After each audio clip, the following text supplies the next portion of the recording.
그 다음에 뭐 부산, 울산, 이쪽에서 이 야권 단일 후보로 50%까지도 그 예상할 수 있는 상황이다. 그리고 이제 서울 수도권에서도 50% 가까이, 난 50에서 55%가 야권 단일 후보를 찍을 거라고 봐. 자, 그랬을 때 이제 그게 야권 단일 후보야. 야권 단일 후보가 되면 대구 경북에서 40에서 45%, 영남에서 50% 정도, 그 다음에 그 경남에서, 그 다음에 호남에서 60%, 그리고 그 수도권에서 한 55%. 그렇게 해서 나는 야권 단일 후보를 찍겠다는 마음은 그렇게 된다. 라고 나는 바라봐. 그런데 문제는 뭐냐면 그 야권 단일 후보를 누구로 할 거냐 라고 했을 때 지금 이제 그 야권 단일 후보를 뭐라 그러나 사람들이 다 마음의 반은 일단 그런 것 같아요. 좀 묘한데 자, 지금부터 내 마음이 이제 다른 지역, 그러니까 수도권이나 영남 사람들도 잘 생각해봐. 가만히 보니까 이 사람들의 마음에 반은 문재인이야. 그래, 문재인은 무난해. 그러니까 문재인이 대통령을 하면 이 사람이 그 청와대를 운영해본 경험이 있기 때문에 문재인이 대통령을 하면 무난하겠다. 그래서 안정적인 마음이 있는 거야. 그러니까 문재인에 대한 안정적인 마음이 있는 거야. 그런데 묘하게 한쪽으로 반대 마음으로 뭐가 있냐면 좀 재미없지 않냐? 이런 거. 무슨 얘기인지 알겠어? 그러니까 문재인으로 가면 무난하다. 무난한 문재인. 그러니까 이제 크게 잘못되진 않을 것 같은 그런 문재인에 대한 안정감이 50%야. 근데 묘하게 뭔가 재미가 없을 것 같다. 그런 거. 그냥 문재인이 대통령 후보로 나오면 나 말고 다른 사람도 찍지 않을까? 그런 느낌. 예. 그러니까 뻔한 결말, 그러니까 흥미를 잃어버리는 묘한 그런 느낌이 있는 것 같아. 예. 그쵸? 실제로 그런 마음들이 좀 있는 것 같죠? 사람들 마음에. 그러니까 참 못된 거야. 그러니까 문재인이가 하게 되면 잘할 거라는 마음이 반은 있어. 안정감이야. 근데 왠지 문재인을 야권 후보로 내세워서 대선을 치르면 재미가 없을 것 같은 느낌. 그런 긴장감이 떨어지는 거야. 문재인이 후보가 되면 긴장감이 떨어질 것 같은 느낌.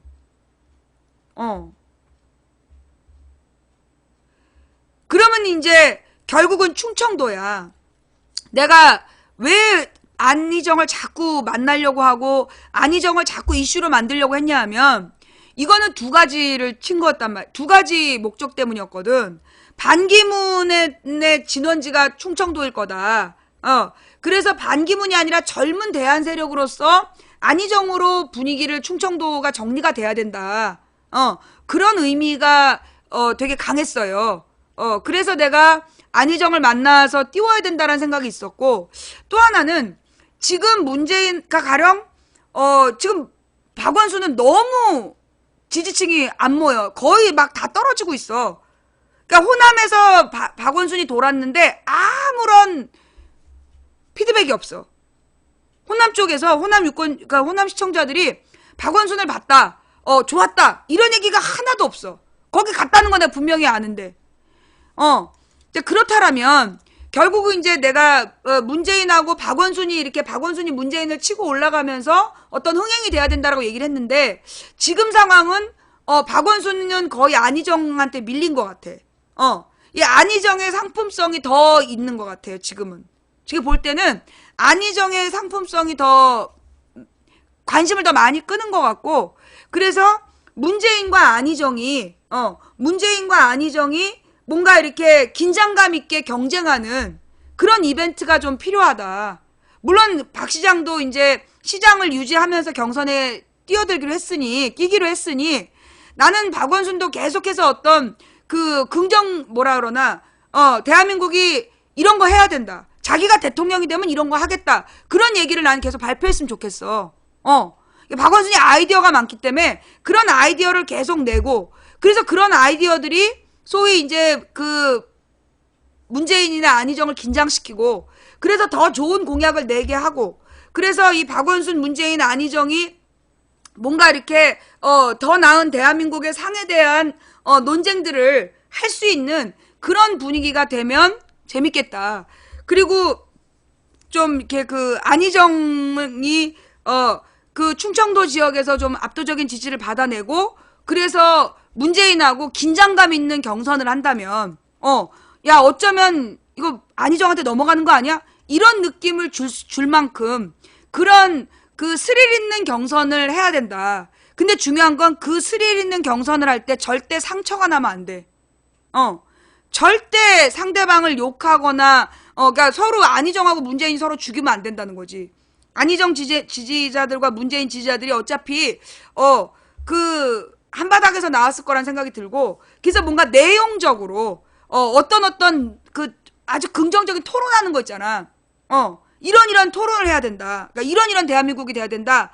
지금 중요한 건 이거다. 이러면서 막 이렇게 그 내용을 가진 그 토론을 해내면 문재인 지지자들하고 안희정 지지자들이 뭔가 더 내용적인 막 논쟁을 하면서 그 스릴을 만들어갈 필요가 있다. 안 그러면 문재인 질 수 있어. 왜? 문재인이 후보가 되는 게 무난하고 안희정이 그 경선에서 치고 올라가지 못하잖아? 거의 비슷비슷한 박빙이다까지 올라가지 못하면 그 경선의 흥미가 사라지고 그러면 그냥 뭐 문재인이 무난하게 되나 보지. 나 말고 누구든 찍겠지. 그럼 지는 거야. 쟤네는 목숨을 걸고 대선을 치를 거라고. 지금 막 여러 개로 간판이 여러 개로 나눠져 있지만 걔네는 뭉칠 땐 바로 뭉쳐. 내가 그랬잖아. 손주를 공유한 애들이라고. 손주를 공유한 애들이기 때문에 지금 이런 쇼 저런 쇼로 각자 다른 간판 달고 영업하고 있지만 대선으로 하나로 뭉쳐야 되겠다라고 지네들이 작심하잖아. 그러면 손주를 통해서 주식을 공유하는 애들이기 때문에 뭉치게 되면 무조건 뭉친다고. 그러니까는 이 문재인 지지자들이 너무 욕심내면 안 돼. 문재인 지지자들이 너무 욕심내면 안 되고 그래 한번 신나는 경선 해보자. 그런 자세를 가져야 된다고. 문재인 지지자들이 그냥 무난히 그러니까 자신감을 가져. 지금 문재인은 압도적 지지를 갖고 있다고. 그러니까 문재인 지지자들이 가져야 되는 게 뭐냐. 문재인이 압도적 지지를 받고 있어. 근데 그 압도적 지지가 문재인에게 독이 되고 있는 상황이야. 무슨 얘기인지 알겠어? 문재인이 압도적 지지를 받는데 그래서 그게 독이 되고 있어. 무슨 독이냐? 나 말고 누구든 찍겠지. 그럼 문재인 떨어진다니까? 그래서 문재인 지지자들이 무난히 안정적으로 문재인을 후보로 만들면 안 돼. 자기 마음이 문재인 지지자일지라도 안희정한테 막 기대를 표시하라고. 그래서 왠지 안희정이 될 것 같은 분위기. 야 안희정과 문재인 둘 중에 누가 될 것 같냐 막 이런 분위기를 만들어내야 돼. 그래야 거기서 안희정의 가치가 올라갈수록 그 올라간 안희정을 이긴 문재인이 가치가 있어지는 거야. 마찬가지로 안희정 지지자들은 무슨 수를 쓰든지 내용으로 문재인을 이기겠다. 내용으로 이기겠다는 마음을 가지고 적극적으로 판을 재밌게 벌려가야 돼. 그래야 이게 막 흥분의 동아리가 되면서 야 누가 막 고민인 거잖아. 야 씨 막 얘가 돼도 좋을 것 같고 쟤가 돼도 좋을 것 같고 막 질투의 화신에 이 조정석하고 그 저기 키 큰 남자애하고 둘을 놓고 여자애가 막 계속 갈등하잖아. 그런 분위기가 돼야 된다니까. 막판까지 도대체 누가 더 좋은 거야 막. 어떻게 오늘은 문재인, 오늘은 안희정, 오늘은 박원순 말이면서 달력에다가 오늘 대통령 내가 내일 대통령 오늘 만약에 투표한다면 원하는 사람이 누군가 이름 적어보는 거야. 이래가지고 막 날마다 마음이 왔다 갔다 하면서 이 사람이 이 얘기하니까 이거 좋은 이거 어떡해 보고 있는데 어머 어떡해 이런 분위기가 되지 않으면 이번 대선은 질 수도 있어요. 무슨 얘기인지 알겠지? 정말 이 살아 꿈틀거리는 이 대선 경선이 돼야 돼. 그러니까 안희정이 그런 좋은 얘기 했더만 경선을 빨리 하자. 딱 그거 괜찮을 것 같아요. 경선을 빨리 하자. 나는 이 수가 왜 대단하다고 보냐면 지금 이제 문재인을 계속 이 종편 세력이 이명박 언론이 계속 고립시키는 거야. 너 개헌에 반대하지. 개헌에 반대하지. 이러면서 개헌이라는 주제를 가지고 문재인을 공격하는 지형이야 지금. 전국이.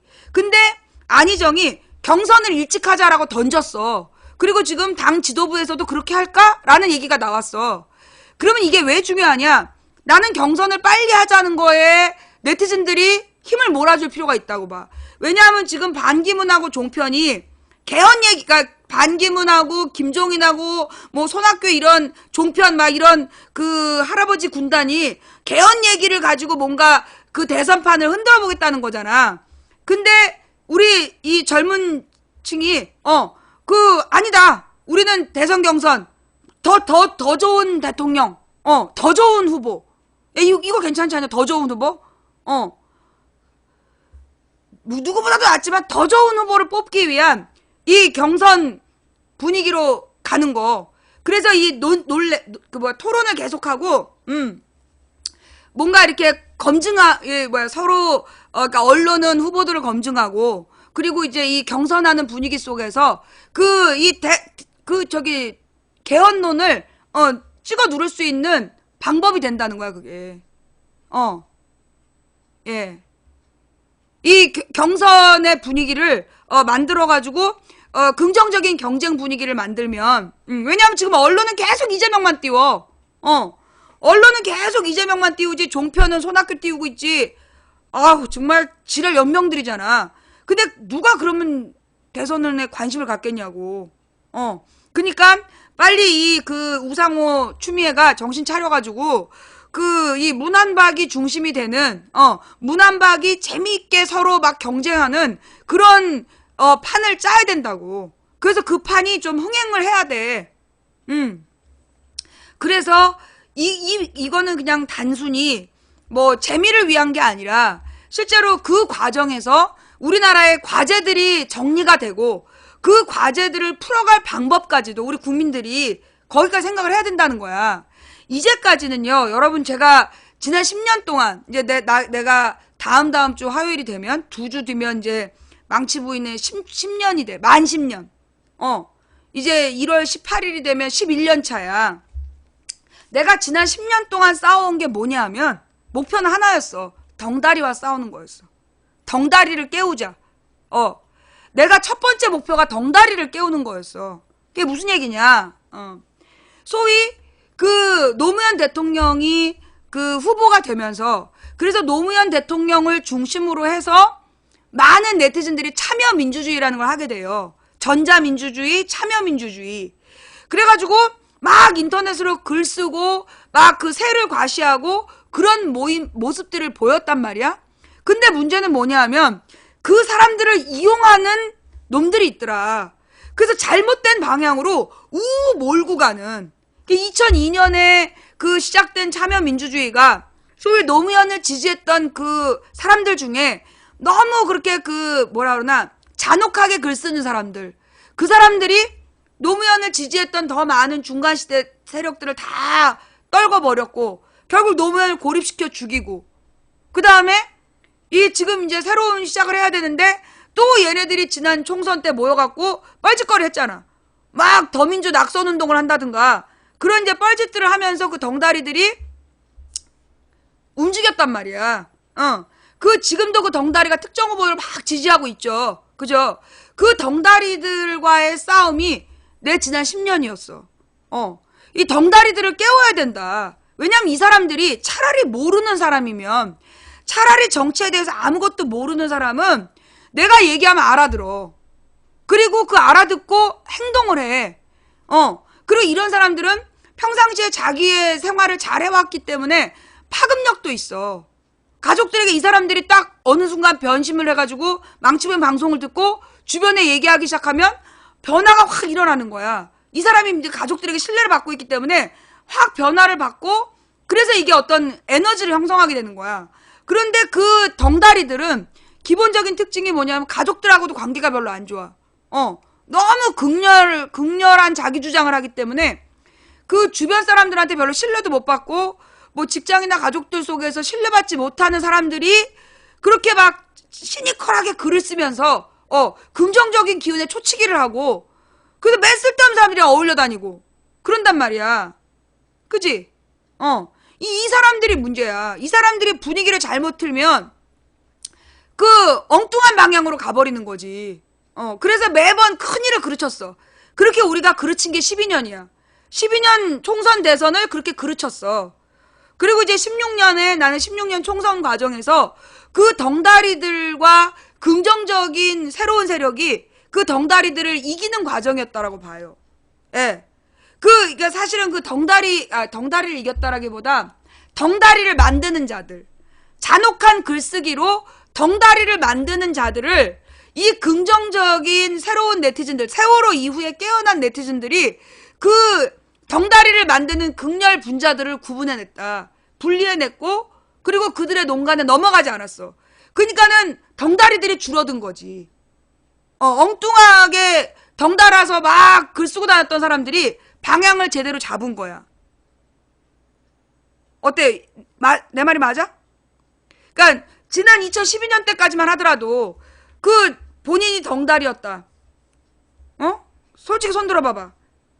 자기가 2012년까지도 망치 반대편에서 망치가 하라는 대로 안 하고 덩다리로 살았다. 그런데 2016년에는 망치 말을 듣고 정신 차려서 엉뚱한 짓을 하지 않았다. 이거 봐. 이게 나는 변화에 굉장히 중요한 역할이었다고 봐요. 예. 옛날에는 그냥 막 그 몇몇 사람이 분위기를 주도하면 거기에 훅 그냥 따라갔어. 그랬는데 지금은 이제 이 사람들이 뭔가 구분을 해서 보게 되는 거야. 그러니까 옛날에는 전혀 몰랐던 사람들이 이제는 보이잖아. 그죠? 이게 이거 국정원 아니야? 느낌이 오잖아. 그죠? 여러분 주변에서 누가 뭐 글을 보내거나 페이북이나 트위터에서 글 쓴 사람을 보면 얘 요원 같은데? 그런 느낌이 오잖아. 그죠? 옛날에는 그런 거 모르고 막 나한테 좋아요 눌러주고 이러면 걔네들이 원하는 대로 글쓰기를 하고 따라갔잖아. 걔네들이 우쭈쭈 그러면서 그래 이렇게 글 써 이렇게 글 써 그러면 그렇게 글 쓰면서 따라갔던 사람들이 지금은 막 그 비난을 받고 고통을 당하지만 그래도 옳은 방향으로 싸우고 있는 거야. 옛날에는 그렇게 반대 글을 쓰면 막 욕을 먹는 게 두려워가지고 그 침묵하거나 걔네들이 원하는 글을 썼다고. 근데 이제는 그 망치 부인한테 얘기를 듣고 덩다리가 되지 않기 위해서 올바른 방향으로 글을 쓰고 실현을 당한 사람들이 되게 많아. 그런데 그 실현을 당하면서도 계속 글을 써. 그래서 내가 볼 때 그들이 실현을 당하면서도 계속 맞서 싸워주기 때문에 그래서 덩다리가 안 생긴 것 같아. 그치? 덩다리들이 많이 줄어들었어. 예. 그리고 무엇보다 또 큰 변화에는 이 손석희 뉴스도 중요했죠. 예. 손석희 뉴스에서 굉장히 중요한 진실들을 보여주고 있기 때문에 아주 객관적으로 그리고 중도 세력들이 동의할 만한 합리적인 중도 세력이 동의할 만한 팩트를 계속 제공해주고 있기 때문에 그래서 우리 국민들이 올바른 방향을 지금 잘 찾아가고 있다라고 봐. 근데 그러니까 어저께 정유라 체포 동영상을 틀기로 했는데 JTBC가 순간 정전이 됐대잖아. 어제 그 8시, 그러니까 7시 50분에 JTBC에서 뉴스를 시작해야 되는데 그때 정전이었대요. 그래갖고 그 인터넷 생중계가 안 됐대. 잠깐이었지만 인터넷 생중계가 안 되는 그런 상황이 왔다는 거야. 그 정전의 원인은 밝혀졌나? 그리고 지난번에 웬 해병대가 그 JTBC 사옥을 공격했잖아. 그래서 아주 비겁하게 뭐 손석희를 대통령으로라는 그 프랜카드를 달고 말이 되냐고. 손석희를 대통령으로 원하는 사람이 JTBC 사옥을 트럭으로 들이미는 게 말이 돼? 이거 언론사에 대한 테러는요 바로 구속시켜야 돼요. 아주 그냥 10년형은 때려야 된다고. 그러니까 이게 지금 그 JTBC에 대한 공격이 계속 심해지는 이유가, 비난과 공격이 심해지는 이유가 그만큼 영향력이 있기 때문이야. 예. 그만큼 영향력이 있기 때문에 계속 JTBC를 공격하고 있는데, 이제 어저께는 정전이 일어났다는 거야. 진짜 심각한 문제죠. 아니, 어떻게 정전을 일으키냐고. 그러니까 이 언론사에서 정전이 일어나면, 그러니까 이제 아마 발전기가 있었나 봐. 그러니까 생방송은, 시작이 됐는데, 예, 생방송은 시작이 됐는데, 그 인터넷 송출이 안 됐대잖아. 예.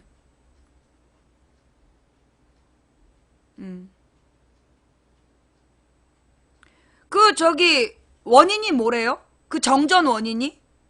예. 그 정전 원인 밝혀졌어요? 관련 기사 좀 갖고 와봐. 그 JTBC에서, 그니까는 외부에서 전원을 끊었거나 그랬겠지. 그게 이제 망치 부린 방송을 안 하면 사람들이 그런 식의 문제 생긴 거 아니냐. 그러면서 막 걱정을 하는 거잖아요. 그죠? 예. 근데 나 같은 경우는 거의 우리 집이라든가 이게 다 공개가 되어 있잖아. 우리 동네에도 우리 시청자들이 되게 많더라고. 동네에 이렇게 막 돌아다니면 사람들이 막 이렇게 낄낄거리면서 몰래 훔쳐보는 게 느껴져. 그러니까 이제 나 같은 경우에는 워낙 보는 사람들이 많기 때문에 누군가 나한테 테러를 한다면 눈에 너무 띄는 거지. 그리고 우리 집에서 방송을 하고 있기 때문에 그냥 내가 어디서 뭐 하는지는 다 공개가 되어 있잖아. 그러니까는 근데 이제 주진우 그 기자의 가족을 어떤 차량이 공격했다며. 그래서 큰 사고가 날 뻔했다면서요. 근데 우리 집 식구들은 다 공개되어 있기 때문에 다 얼굴도 알려지고, 그리고 우리 국민들이, 그러니까 우리 시청자들이 우리 신랑이나 우리 딸을 되게 사랑하고 같이 아껴주잖아. 그러니까 만약에 우리 집 애들한테, 우리 딸이나 남편한테 무슨 일이 생겼다. 그러면 국민들이 막 분노할 거란 말이야. 그러니까 도리어 못 건드릴 수 있어. 근데 주진우 기자의 가족들은 모르잖아. 얼굴이 알려지지 않고, 그렇기 때문에 무슨 사고를 당해도 저 사람들이 누군지 모르고 당하는 거야. 그게 더 위험해. 그게 더 위험한 거야. 모르는 사람. 그러니까는 주진우 기자가 그랬던가? 그 얘기를 했더만, 이 오촌 살인 사건에 대해서 제보를 아는 사람은 언론에 차라리 얼굴을 깔아. 자기 일부러 얼굴을 드러내잖아요. 그러면 도리어 대중이 그들을 지켜보게 되는 거야. 그러니까 옛날에 2008년에 무슨 일이, 2008년? 9년? 미네르바 사건 기억나요? 미네르바 사건이라고 있었어. 그러니까 이제 아고라에서 경제에 관한 글을 쓰는 사람이 있었는데, 이 사람이 글이 너무 전문적이고 좋아가지고 사람들 막 되게 지지했단 말이야. 근데 이 사람이 절필을 선언하고 붓을 꺾었어. 근데 다시 미네르바가 글을 썼어.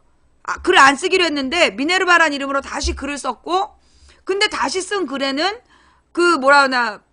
맞춤법이 틀린다든가, 이전에 썼던 글보다 약간 전문성이 떨어진다든가, 그런 이제 차이점이 있었단 말이야. 이렇게 감정이 절제가 되지 않은 상태에서 썼는지 어쨌는지. 좌우지간 그 사람이, 나중에 잡혔어. 잡혔는데,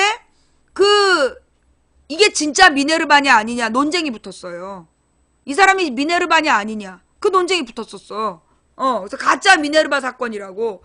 근데 검찰은 아니다. 미네르바의 모든 글이 컴퓨터에서 발견됐다. 그러면서 미네르바는 그 사람 하나다라고 주장하고 있는데, 아직도 안 믿은 사람은 안 믿어. 그게 진짜 미네르바가 아니라고 생각해. 근데 좌우지간 그렇게 글을 쓰는 사람들은, 글만 나와 있는 사람들 얼굴을 모르잖아. 얼굴을 모르기 때문에 무슨 일을 당해도 몰라. 그러니까 근데 이제 나는 다 공개를 하고 노출되어 있기 때문에 도리어 그렇게 노출되면 안전해요. 예. 아예 모두가 다 알고 있잖아. 내가 이제 어저께 우리 딸 심부름을 하느라고 샌드위치 집을 갔는데, 이제 어려운 주문을 막 그 메모지를 열심히 사파리 돼갖고 보면서, 무슨 빵에 야채는 뭘 넣고, 햄은 뭘 넣어주세요. 막 그래서 그걸 막 외웠단 말이야. 그리고 딱 얼굴을 봤더니 그 알바생이 실실 웃으면서 혹시 망치 부인 아니세요? 이러더라고. 이게 어딜 가나 이제 망치 부인을 알아보는 거야. 노원역에 있는 그 샌드위치 집에서도 그 주인이 알아보더니 우리 창동역에 생겨갖고 갔더니 거기서도 또 알아보더라고. 그리고 하여튼 어딜 가든지 사람들이 식당에서 자꾸 쳐다봐. 그리고 지난번에도 이렇게 그 저기 마트를 가가지고 뭐 사고 있는데 망치 부인님 아니세요? 누가 막 아는 척 하더라고. 이제 그 뭐냐 어디서든지 다 알아보는 거야. 그러면 뭐냐 나 같은 사람은 안전하다고. 왜냐 나를 건드리면 사람들이 다 보는 거야. 나한테 와서 인사하지 못한 사람일지라도 누군가 나한테 폭력을 행사하는 장면을 보면 찍을 거 아니야. 찍고 그게 대중의 감시가 되는 거지. 그러니까 이제 그런 면이 있는데, 그러니까 차라리 어떤 비밀을 가진 사람은 차라리 그 비밀을 가지고 언론에 공개를 해라. 그 비밀을 공개해버려라. 그리고 대중의 보호를 받아라. 그게 주진우 기자가 보낸 메시지인 것 같아. 이번에 그 박지만의 비서가 죽었는데, 그 박지만의 비서가 뭐 심근경색증으로 죽었다는 거 아니야. 근데 김어준이 예언을 했더라고. 아마 심근경색증으로 죽었다라고 발표가 날 거다. 그게 저기 먼저 그런 저기 예언을 했어. 김어준이. 그래서 김어준이 한 얘기인가? 이 정보를 갖고 있는 사람은 차라리 언론하고 빨리 인터뷰를 해라. 얼굴 까고 인터뷰를 해라. 그러면 대중의 보호를 받을 수 있다. 그 말이 맞는 것 같아. 예. 지금 이제 고영태, 노승일도 얼굴이 다 공개가 됐잖아. 고영태, 노승일도 다 공개가 됐는데, 근데 그런 것 같아. 고영태, 노승일은 사람들이 이 사람들이 우리 편인지 아닌지를 확신을 못 하는 것 같아. 고영태, 노승일은 이 사람들이 이 말했다 저 말했다 하는 것 같으니까. 그러니까 노승일은 일관된 것 같아. 노승일은 일관되게 박영선한테 제보하고 그 뒤로 증거를 계속 제공하는데, 고영태 같은 경우는 이 말했다 저 말했다 한단 말이야. 그러니까 이제 고영태에 대해서는 고영태하고 노승일이 한 몸으로 움직이지만 사람들이 고영태가 우리 편인지에 대한 믿음이 없는 것 같아. 근데 나는 가령 고영태하고 노승일을 볼 때 나는 그 노승일은 고영태하고 좀 다르다라고 봐. 왜냐하면 노승일은 객관적 증거를 제시한 사람이야. 녹취록을 최순실 생 목소리를 그냥 낸 사람이잖아. 최순실 생 목소리, 그 다음에 카톡으로 주고받은 내용. 이번에도 그 JTBC에서 정유라 잡을 때 그 저기 노승일하고 최순실이 주고받았던 카톡에 나온 그 사진, 그거 보고 찾았다며. 이제 그러니까는 이 노승일 같은 경우에는 객관적인 증거를 제출하는 사람이기 때문에 나는 우리가 보호해줘야 된다고 봐. 노승일은 확실히 우리 편이다. 왜냐면 이 사람은 객관적인 최순실의 생 목소리, 뭐 도둑으로 몰아, 뭐 이러면서 은폐 조작을 지시한 생 목소리를 제공한 사람이야. 그리고 카톡 대화 내용이나 이런 것들을 다 제공을 했기 때문에 이 사람이 객관적 증거를 제시한 사람이라고. 그럼 이 객관적인 증거는 빼도 박도 못하는 거야. 이 사람은 우리 편이 분명하고, 그러니까 이 노승일을 보호해줘야 되고. 근데 이제 지금 노승일이 많은 제보의 원소스를 고영태한테서 찾는 거잖아. 고영태가 언론에다 이 말했다 저 말했다 하는 면은 있지만 어쨌거나 고영태, 노승일도 우리 대중이 감시해줘야 된다. 보호해줘야 되는 거죠. 감시가 아니라 보호. 고영태, 노승일을 이 사건이 다 끝나서 책임자들이 모두 처벌받을 때까지 고영태, 노승일을 우리가 보호해줘야 된다. 대중이. 그러니까 우리가 이제까지 우리나라에서 참 잘못된 한 분야가 뭐냐면 내부 고발자를 보호해주지 않는 문화. 내부 고발자를 보호해주지 않는 문화가 있어. 그래서 용기를 가지고 어떤 사회적인 거악을 밝혀도 내부 고발자들을 보호해주지 못하는 문화였다고. 그래서 그 사람들이 패가망신당하고 완전히 폐인이 될 때까지 버려지는 그런 문제점들이 있었다는 거예요. 그러니까 정의가 숨을 죽이는 거야. 차라리 정의를 위해 정의를 쫓다가 패가망신하느니 눈 감고 말겠다라는 문화가 만들어진 게 우리가 내부 고발자를 보호해주지 않았기 때문이거든. 근데 이제 노승일이나 고영태 같은 사람은 뒤에 이명박이 있다 할지라도 이 사람은 대중이 보호해줘야 된다. 내부 고발자로서 보호받는 사례가 돼야 돼. 그래야 저쪽 편에서 나쁜 놈들의 그 수종 노릇을 하고 중요한 제보를 가진 자들이 공개를 한다는 거지. 우리 대중이 보호해주는구나. 정의의 편에 서면 내가 내부 고발을 해도 보호받을 수 있구나. 나는 그 사례로 고영태 노승일이 보호돼야 된다고 봐. 고영태 노승일을 좀 못 믿겠는 면이 있을지라도 우리가 보호해줘야 된다. 그래야 그놈들의 수종 노릇을 하면서 중요한 정보를 갖고 있는 사람들이 그 정보를 공개하고 그래서 높은 놈들의 대가리를 딸 수 있는 기회가 오는 거야. 그래서 우리가 내부 고발자를 보호해야 되는 거예요. 정의를 쫓다가 패가망신하는 그런 사례가 아니라, 네가 정의를 위해 용기를 내면 우리가 보호해줄게. 그런 문화를 만들어야 된다. 예. 지금 서울구치소 압수수색? 이쁜 토끼님? 무슨 얘기예요? 그 뉴스로 나온 얘기인가요? 예. 지금 뭐 서울구치소 압수수색 확실한 얘기예요? 그 뉴스를 갖고 와봐, 뉴스를. 자, 하여간, 그래서, 그러면 서울구치소에 그니까 이게 지금 최순실이 계속 안 온 거 아니야. 특검의 조사를 계속 안 온 거야. 그래가지고, 그 특검이 진짜 열받았다 그러더라고. 그래가지고, 서울구치소를 치겠다 뭐 이런 얘기가 있었어. 근데 진짜 뜬 거야. 특검 수감된 서울구치소 수용시설 압수수색. 와, 이 특검, 그러니까 이 특검이요. 그 특검 그거 알아봐봐. 박근혜가 일요일날, 그러니까 그 1일날 그 뜬금없는 간담회를 했잖아. 그 위헌, 그것도 탄핵 사유에 들어간대. 직무정지 주제에 감히 공조직을 이용해갖고 기자들을 불러들인 거, 이거 탄핵 사유야. 로이슈에 나왔어. 이 로이슈가 뭐냐면 법관들 보는 언론이에요. 법관들 보는 언론에서 그거 위헌이다. 직무정지 위반이다. 굉장히 심각한 문제라고 나왔단 말이야. 좌우지간 이제 박근혜가 그 특검을 흔들고 이 헌재를 흔들겠다고 야심찬 계획을 가지고 그 띨띨한 간담회를 했단 말이야. 그런데 그 특검에서 전혀 미동도 하지 않고 특검에서 뭐라 그러냐면 그 피의자의 주장에 흔들리면 되냐. 그 뉴스 좀 갖고 와봐봐. 특검이 박근혜가 뭐라고 그러든 별로 신경 안 쓴다. 어차피 피의자는 그 피의자의 말에 흔들리는 수사기관 봤냐? 그런 얘기를 했더라고. 예, 피의자는 피의자일 뿐. 그러면서, 언제나 피의자는 무죄를 주장한다. 아니라 그러고. 근데 그런 거에 흔들리는 수사기관이 어딨냐? 그 얘기 좀 갖고 와봐요. 예. 그거 멋있더라고. 하여튼 그 특검이 이제, 이번에는 이제, 최순실의 서울구치소를 압수수색했다. 야. 특검, 최순실 수감된 서울구치소 수용시설 압수수색. 내가 여기 있다 왔는데. 예. 박영수 특검이 비선실세 최순실 구속된 서울구치소 압수수색 중이다.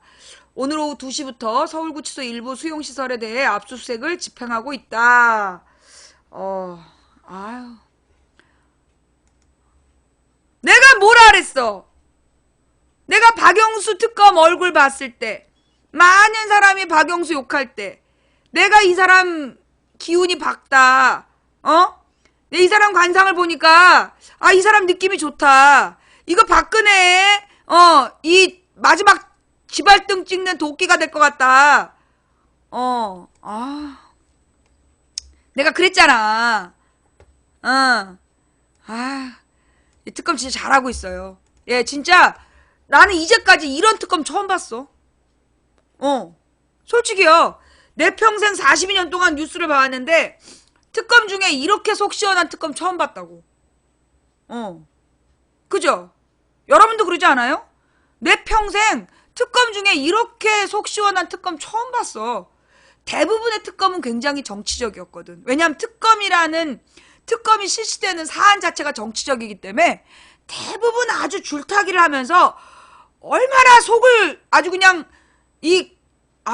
진짜 이 지랄지랄을 했었어. 근데 지금 이 특검은 확실히 달라. 확실히 지금 굉장히 이 특검이 잘하고 있는데 박근혜가 참 안 됐어. 얘는 박근혜가 이제 황교안 친구라고 황교안하고 친했고 뭐 박한철하고도 친했다 이래가지고 그 박영수를 특검으로 찍은 거라며. 그다 박지원이 또 박지원이 추천했다 했고 그 다음에 이제 뭐 황교안이랑 뭐 박한철이랑 아니야 황교안이랑 또 누구지 우병우 뭐 우병우랑 다 친하다 그래가지고 이제 그 했잖아. 근데 그냥 내가 그랬잖아. 이 사람 이거 박근혜의 발등을 찍는 도끼가 될 것 같은데? 네, 박근혜 대통령의 수사 상황과 관련된 발언에 대해 특검은 특별히 언급할 만한 사안이 없다며 말을 아꼈습니다. 특검은 오늘 정례 브리핑에서 박 대통령의 간담회 발언은 특검이 수사하고 있는 사안이므로 현 단계에서는 특별히 언급할 만한 것이 없다고 밝혔습니다. 또 박 대통령의 조사는 상당히 중요한 의미가 있지만 일정 조율과 조사 방식 그리고 조사 시기 등 구체적인 부분에 대해서는 결정된 바가 없다고 선을 그었습니다. 이거 말고 이 기사 말고 부재 그 부재로 그러니까 그 왜 박영수 특검 사진 나오는 거야. 박영수 특검의 얼굴이 몰라 아침에 본 기사였는데 사진으로 나오고 잠깐만요. 예. 지금 이제 로 이슈라는 게 뭐냐면 이제 이게 그 법조인들 보는 신문이야. 근데 이제 거기서 기자 간담회 대통령 직무로 헌법 위반 또 탄핵 사유. 장덕천 변호사가 국회에 탄핵 소추안 가결로 직무 정지된 박근혜 대통령이 1일 청와대 상춘제에서 예정이 없던 기자 간담회를 가진 거에 대해 헌법 위반으로 또 다른 탄핵 사유 발생이라고 주장했다. 이날 장덕천 변호사가 페이스북에 박근혜의 또 다른 탄핵 사유 발생이란 제목의 글에서 기자 간담회도 대통령의 직무집행 행위로 헌법 위반이라고 지적했다. 장 변호사는 박근혜 대통령이 기자 간담회에서 발언한 내용도 문제지만 홍보수석을 통해 기자들을 모으고 기자 간담회를 위해 예산을 쓰면서 오찬을 한 것은 탄핵소추 의결을 받은 대통령으로서 헌법을 위반한 행위라고 비판했다. 그는 비서진을 통해 기자 간담회를 준비한 행위와 기자 간담회 모두 헌법에 위반되는 직무행위라고 말했다. 장덕천 변호사는 헌법 65조 3항 탄핵소추 의결을 받은 자는 탄핵 심판이 있을 때까지 그 권한 행사가 정지된다고 규정하고 있다며 그런데도 박근혜가 정지된 권한을 행사해 배성래 홍보수석을 지휘하여 기자들을 모았고 다른 비서관을 지휘해서 예산을 써가며 오찬을 준비하게 한 것이라고 지적했다. 그는 언론보도 기사 내용 중 배성래 청와대 홍보수석이 오후 1시에 출입기자단과 떡국 오찬을 하겠다고 갑작스럽게 일정을 공지하며 이루어졌다는 점을 제시했다. 옛날에 노무현 대통령이 탄핵 때요.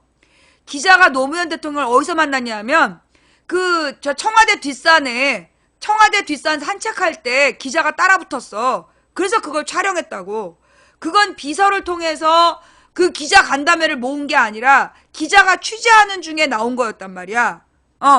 그거랑 다른 거죠. 이거는 분명히 이 비서실에서 움직였고 비서실에서 조직적으로 공식적으로 움직인 거기 때문에 장 변호사는 헌법재판소의 결정에 따르면 대통령의 직무행위 즉 국정수행행위는 법령에 근거한 행위일 뿐만 아니라 대통령의 지위에서 국정수행과 관련하여 행하는 모든 행위를 포괄하는 개념으로 예컨대 각종 단체 산업현장 방문행위, 준공식, 공식, 만찬 등 각종 행사에 참석하는 행위, 대통령이 국민의 이해를 구하고 국가정책을 효율적으로 수행하기 위하여 방송에 출연하여 정부의 정책을 설명하는 행위, 기자회견에 응하는 행위 등을 모두 포함하고 있다고 밝혔다. 이는 헌법재판소가 2004년 5월 14일 노무현 대통령에 대한 탄핵 무효 결정을 내리면서 밝힌 것이다. 그래서 장덕천 변호사는 오늘 그런데 오늘 그러니까 이제 1월 1일인가 봐. 박근혜의 기자간담회는 대리인을 통한 변명이 아니라 국가조직을 활용한 것으로 그 내용도 대통령의 지위에서 국정수행의 정당성을 강조하는 것 또는 국민의 이해를 구하는 것으로 단순한 탄핵에 대한 대응 자원을 넘은 것으로 보인다고 지적했다. 또 헌법재판소는 헌법은 탄핵 사유로 헌법이나 법률에 위배한 때로 규정하고 있는데 헌법에는 명문의 헌법 규정뿐만 아니라 헌법재판소의 결정에 의하여 형성되어 확립된 불문 헌법도 포함된다. 법률이란 단시 형식적 의미의 법률 및 그와 동등한 효력을 가지는 국제조약, 일반적으로 승인된 국제법규 등을 의미한다는 당시 결정을 거론했다. 장덕천 변호사는 그러면서 박근혜는 권한 행사가 정지됐음에도 이와 같은 헌법재판소가 결정한 바 있는 대통령의 직무행위를 한 것으로 이 기자회견은 기존의 것들과는 다른 탄핵 사유에 해당될 것이라고 주장했다. 장 변호사는 끝으로 새해 첫날부터 이런 걸 쓰려고 변호사가 된다 자괴감이 들고 라고 박근혜 대국민 담화 발언에 빗대어 힐난하면서 아무것도 하지 말고 가만히 있으라고 비판했다. 그래요. 예. 일단 그 또 권영철 기자의 그 Y뉴스. 내가 오늘 이거 들어야 되는데 앞에 쓸데없는 사람이 인터뷰하는 바람에 라디오를 꺼가지고 못 들었잖아.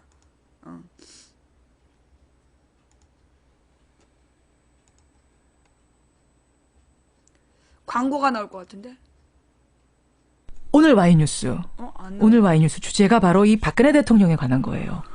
네, 탄핵 심판과 관련된 얘기인데 오늘 헌법재판소가 공개 변론 1차 공개 변론을 하잖아요. 합니다. 그런데 박근혜 대통령은 직무 정지된 상태인데도 새벽두부터 출입기자단 신년 간담회를 열고 또 앞으로도 수시로 공개적인 대국민 메시지를 내보내는 방안을 적극 검토하고 있다 이런 얘기가 들리거든요. 아니 저도 근데 궁금한 게 네. 대통령 직무정지당하기 전에 탄핵 의결되기 전에 그렇게 좀 소통하라, 기자들 얘기하라, 질문 좀 받아라 할 때는 아무 말 안 하시더니 왜 직무정지되고 나니까 이렇게 나서시는 거예요? 직무 정지가 되고 나니까. 직무정지가 됐으니까? 취임 한 4년 동안에 상춘제를 한 번도 이용을 안 했는데 네. 직무 정지되고 나니까 기자들을 거기로 불러서 1월 1일 날. 그게 외부 인사들 불러서 행사하는 곳이잖아요. 아니 왜 하라고 할 땐 안 하고 뒤늦게 그것도 이럽니까? 문제야. 공간이었던 오늘 주제가 거지. 그거예요? 그렇죠. 직무 그거예요. 정지되면 그래서 그런 박근혜 공간을 사용할 수 대통령은 왜 없어. 직무 정지를 무시하나 이렇게 제목을 잡아봤습니다. 그래요. 일단은 지금 대통령으로서 직무는 완전 정지된 거죠. 그렇습니다. 김현정 앵커는 지금 대통령의 직무를 수행하는 사람이 누군지는 알고 있죠. 황교안 총리죠. 네, 황교안 직무대행. 국민들이 분명히 알아야 될 게 박근혜 대통령은 신분상은 대통령이 맞습니다. 그런데 직무상은 대통령이 아닙니다. 그렇죠. 대통령이라고 불러야 합니다. 신분 대통령입니다. 예, 대통령의 모든 권한은 권한 대행인 황교안 국무총리에게 넘어갔죠. 헌법학자들은 박근혜 대통령은 신분은 대통령이 맞지만 직무상으로는 대통령이 아니다. 예. 헌법 65조 3항의 그러니까 규정에 따라서 대통령의 모든 재산을 만지면 모든 안 되는 권한이 거야. 정지됐다. 예산도 만지면 그럼 안 되고. 대통령으로서는 아무 일도 할 수 없는 거예요? 그렇습니다. 박근혜 대통령이 할 수 있는 일은 예. 자연인 박근혜로서만 가능하다는 겁니다. 우리처럼 등산은 할 수 자연인. 있지. 헌법학자인 고려대 법학전문대원 김선택 교수는 예. 신분은 대통령이지만 예. 직책으로서는 대통령이 아니다. 아하. 사적 행위 외에는 할 수가 없다. 대통령이니까 신분은 보장되고 급여를 받고 차량을 이용하고 관저에서 생활을 할 수 있지만은 예. 청와대 공적인 시설을 이용하거나 청와대 참모들을 부려서는 안 된다는 겁니다. 그 중요한 게 김 교수는 공무원들은 박 대통령의 지시를 받아서는 안 된다고 얘기를 합니다. 거부해야 한다. 박 대통령의 지시는 위법하기 때문에 그걸 예. 따르는 공무원도 위법한 행위가 된다는 거죠. 그럼 이게 애매하네요. 그냥 자연인 박근혜라는 사람이 기자들 모이세요. 저 내가 할 말 있습니다라고 한 건데 중간에 공무원들이 그걸 전달을 한 것. 기자들이 모인 게 다 자발적으로 그냥 자연인 박근혜라는 사람이 불렀을 뿐인데 자발적으로 움직인 거다 하면 법적으로 괜찮은 거고 그러니까 그게 아닌 거다 하면 법적으로 걸리는 거예요? 그러니까 친한 사람들끼리 한다거나 예. 노무현 전 대통령 때는 등산을 했는데 비보도를 전제를 했거든요. 예. 그런데 이번에는 의도적인 보도를 노리고 한 거잖아요. 그리고 전달도 청와대 공식 라인 배성래 홍보수석이 전달을 하고 공식 라인. 또 가보면 이 기자 간담회 자리에 비서실장 수석들 배석했잖아요. 그러네요. 기자들이 병풍처럼 치고 있고. 그리고 그 공무원들이 일하는 시간이었고 뭐 1월 1일이니까 일하는 시간은 아니죠. 일하는 이제. 시간 아닌 게 되네요. 예, 진짜 예. 1월 1일이니까. 네. 그러니까 이게 청와대 비서실장과 수석들은 대통령 권한 대행을 보좌해야지 대통령을 보좌해서는 안 되는 겁니다. 그게 좀 애매한 선상에서 이루어진 기자 간담회인데 이걸 또 열겠다는 거죠, 앞으로도. 청와대가 공식적으로 뭐 기자 간담회를 하겠다 이렇게 밝힌 건 아닌데 예. 그런 뉘앙스의 에드벌룬을 띄운 건 사실입니다. 연합뉴스가 어제 오후에 청와대 관계자의 말을 빌어서 보도했는데 예. 청와대는 계속 연합뉴스를 통해서 많이 흘리고 다른 언론들이 따라가고 뭐 그러면서 그게 사실화되는 게 많았거든요. 예. 앞으로 소통의 자리를 더 만들 수도 있다 이런 얘기를 했습니다. 지랄하네. 그래요. 이제 네. 흘린 겁니다. 연합뉴스를 통해서 흘린 거예요. 네. 앞으로도 열겠다. 지금 저는 제가 누구 이제 맘대로 애매하다고 소통이야. 말씀드렸는데 이거 네. 법학자들 통해서 취재를 다 해보셨을 텐데 합법적으로 애매한 소통하라고 겁니까 아니면 안 되는 했어야지. 겁니까 정확히? 안 되는 겁니다. 안 되는 겁니까? 예. 사적으로 그러니까 뭐 1월 1일 새해니까 동생 박지만 씨나 그 가족들을 불러서 밥을 먹는다. 괜찮습니다. 그런데 청와대 수석들과 아침을 먹을 수는 있는데 예. 먹다 보면 공적인 얘기가 오갈 수 있잖아요. 오갈 수 있죠. 그건 안 되는 거죠. 안 되는 거예요. 법적으로. 수석들은 지금 박근혜 참모가 아니라 황교안 권한 대행의 참모 노릇을 해야 되는 건데 예. 계속 박근혜 대통령을 보필하고 있는 것은 위법이라는 게 보필 지시 받고 예. 움직이면 다 불법이다. 네. 위법이다. 그러면 이거를 왜 이러는 건가? 이게 지금 직무정지된 걸 분명히 박근혜 대통령 알고 있고 참모들도 네. 알고 있는데 왜 이걸 무시하고 기자간담회를 또 열겠다는 건가? 오늘의 Y죠. 왜입니까? 첫 번째는 자신이 직무정지했다는 사실 자체를 잘 모르는 것 같다 이런 분석입니다. 진짜로요? 그럴 가능성이 그러니까 커? 박 대통령이 새해 첫날이 그냥 무식하기 때문에 참모들하고 떡국 조찬을 했죠. 예. 아까 말씀드린 대로 참모들 자기 참모는 아닌 거예요. 이제는 지금은 그렇죠. 권한 대행의 참모인데 예. 대통령 개인의 참모가 아닙니다. 그냥 왜 주름이 그리고 없다고. 점심시간에 느닷없이 기자들을 불른 거예요. 예. 그것도 홍보수석을 통해서 불러서 기자들이 몰려갔거든요. 그렇죠. 이게 김선택 교수는 공직이 뭔지를 잘 모르는 행동이다. 공사 구분을 못하는 거다. 예, 공사 구분을 전혀 하지 못한 굉장히 이상하다 이렇게 얘기를 했어요. 직무정지된 박 대통령은 헌법이 부여한 국가 원수 및 행정 수반으로서의 권한을 예. 행사할 수 없는데 하고 있는 겁니다. 정말 지금 뭐가 뭔지를 모르고 있는 거다 이 말씀. 뭐 그런 분석이 있고 두 번째는요. 탄핵 심판의 시기를 최대한 늦춰서 특검 수사의 예봉을 피해 부르는 의도가 아닌가 하는 겁니다. 그게 무슨 말입니까? 특검 수사가 70일이죠. 예. 그거 물론 뭐 이 30일 연장이 가능하지만은 그렇죠. 탄핵 심판이 지금 1월 말 아니면은 2월 초순에는 끝날 것이라는 이 전망들이 많습니다. 우세합니다. 예. 그런데 탄핵 소추안이 인용으로 파면이 되면은 예. 박 대통령은 자연인이 되죠. 그렇죠. 형사 소추를 피할 길이 없습니다. 아하. 특검의 소환도 해야 되고 지금은 뭐 구속이 불가피하다는 전망까지 나오잖아요. 맞아요. 서강대 임지봉 교수는 헌재의 파면 결정을 최대한 미뤄보자는 의도인 것 같다. 파면이 안 돼야 이름뿐인 대통령직이라도 유지를 하면서 수사의 예봉을 피할 수 있기 때문이다. 이렇게 봤어요. 두 번째 분석. 세 번째는 뭡니까? 탄핵 소추안 기각을 꿈꾸거나 획책하려는 의도가 아닌가 하는 겁니다. 그러니까 특검 수사 피하는 정도가 아니라 탄핵 소추안 자체를 그렇죠. 기각시켜버리. 이게 어떻게 연결이 돼요, 그게? 탄핵 심판의 시계를 늦추면 어떤 일이 일어날까요? 1월 31일 박한철 헌재수장 퇴임하죠. 퇴임하죠. 3월 13일 이정미 재판관 임기 끝나죠. 2명 나갑니다. 그러면 7명이 남잖아요. 7명 됩니다. 7명에서 6명이 찬성해야 되는데 예. 재판관 9명 중에 소장을 제외하고도 대통령 몫의 재판관이 2명입니다. 대통령이 임명한 사람이 2명 예. 있어요. 남아 있어요. 그 2명이 탄핵 소추안에 반대하거나 지난번 그런 전 헌법재판관 이런 얘기를 했잖아요. 1명이라 7명 중에 1명이라도 평의에 참석하지 않으면 탄핵 소추안은 성립할 수 없다 그랬죠. 심리조차 안 된다 그랬어요. 그렇게 얘기를 했죠. 예. 그러니까 임지봉 교수는 탄핵 기각은 어렵겠지만 내심 기각을 바라고 있을지도 모른다. 박한철 소장과 이정미 재판관 나갈 때까지도 결정을 못하도록 미루면은 7명만 남고. 근데 이런 기자간담회를 하는 게 어떻게 그게 미뤄지는 거랑 연결이 돼요? 여론전을 그때까지 계속 한다는 겁니까? 지지층을 결집시키고 여론전하고 지금 박 대통령이 그 얘기를 하는 의도는 사실은 나는 오늘 있는 헌재 변론에 안 나가겠다는 거잖아요. 그렇죠. 나가지 않는데 대신에 내 입장은 전달하겠다. 그러니까 나는 무죄다는 것을 지지층에 알려서 결집을 촉구하고 집회를 열게 하고 시간을 벌어보겠다. 그렇군요. 그런 거죠. 그러면서 이제 뭐 다른 공범이나 피의자들에게 가이드라인도 제시하고 국민을 무시하는 행위인 거죠. 결국은 네. 가이드라인 제시한다. 이것도 중요한 부분이네요. 그러니까 기자간담회 하면서 자꾸 가이드라인 주는 거예요. 내가 살아야 너도 살 수 있다. 그렇죠. 이걸 공범들에게 알리는 거죠. 그리고 마지막은 결국 국민 무시. 네. 국민무시. 예. 그러니까 지금도 청취자 문자 굉장히 많이 들어옵니다만, 아직도 직언하는 참모가 없고 주변에는 간신만 있는 건 아니냐라는 생각이 드신대요. 이분이 누구신가요? 청취자 이하경님. 제대로 쓴소리 좀 해달라. 헌법학자들도 그렇게 얘기합니다. 옆에서 조언을 제대로 못하는 것 같다. 못하는 거 아니냐. 착각을 하게 만드는 것 같다. 착각 속에서 좀 깨어나셨으면 좋겠는데. 권영철 선임 기자 수고하셨습니다. 네. 나는 이런 행동이 난 김기춘 때문이라고 봐. 김기춘하고 이 정윤회, 김기춘, 정윤회, 우병우 같은 애들이 아직 옆에 남아있기 때문에, 김기춘이 누구야? 유신헌법을 초안 작성했던 애야. 그 법을 공부했다는 애가 그 헌법을 무력화시키는 그 긴급조치를 가능하게 했던 게 그게 유신헌법이잖아. 그러니까 기본적으로 김기춘이는 헌법에 대한 개념이 없는 사람인 거지. 국민의 어떤 기본권, 국민의 기본권을 지키기 위해서 최소한으로 건드리지 말아야 될 것을 정해놓은 게 헌법이다.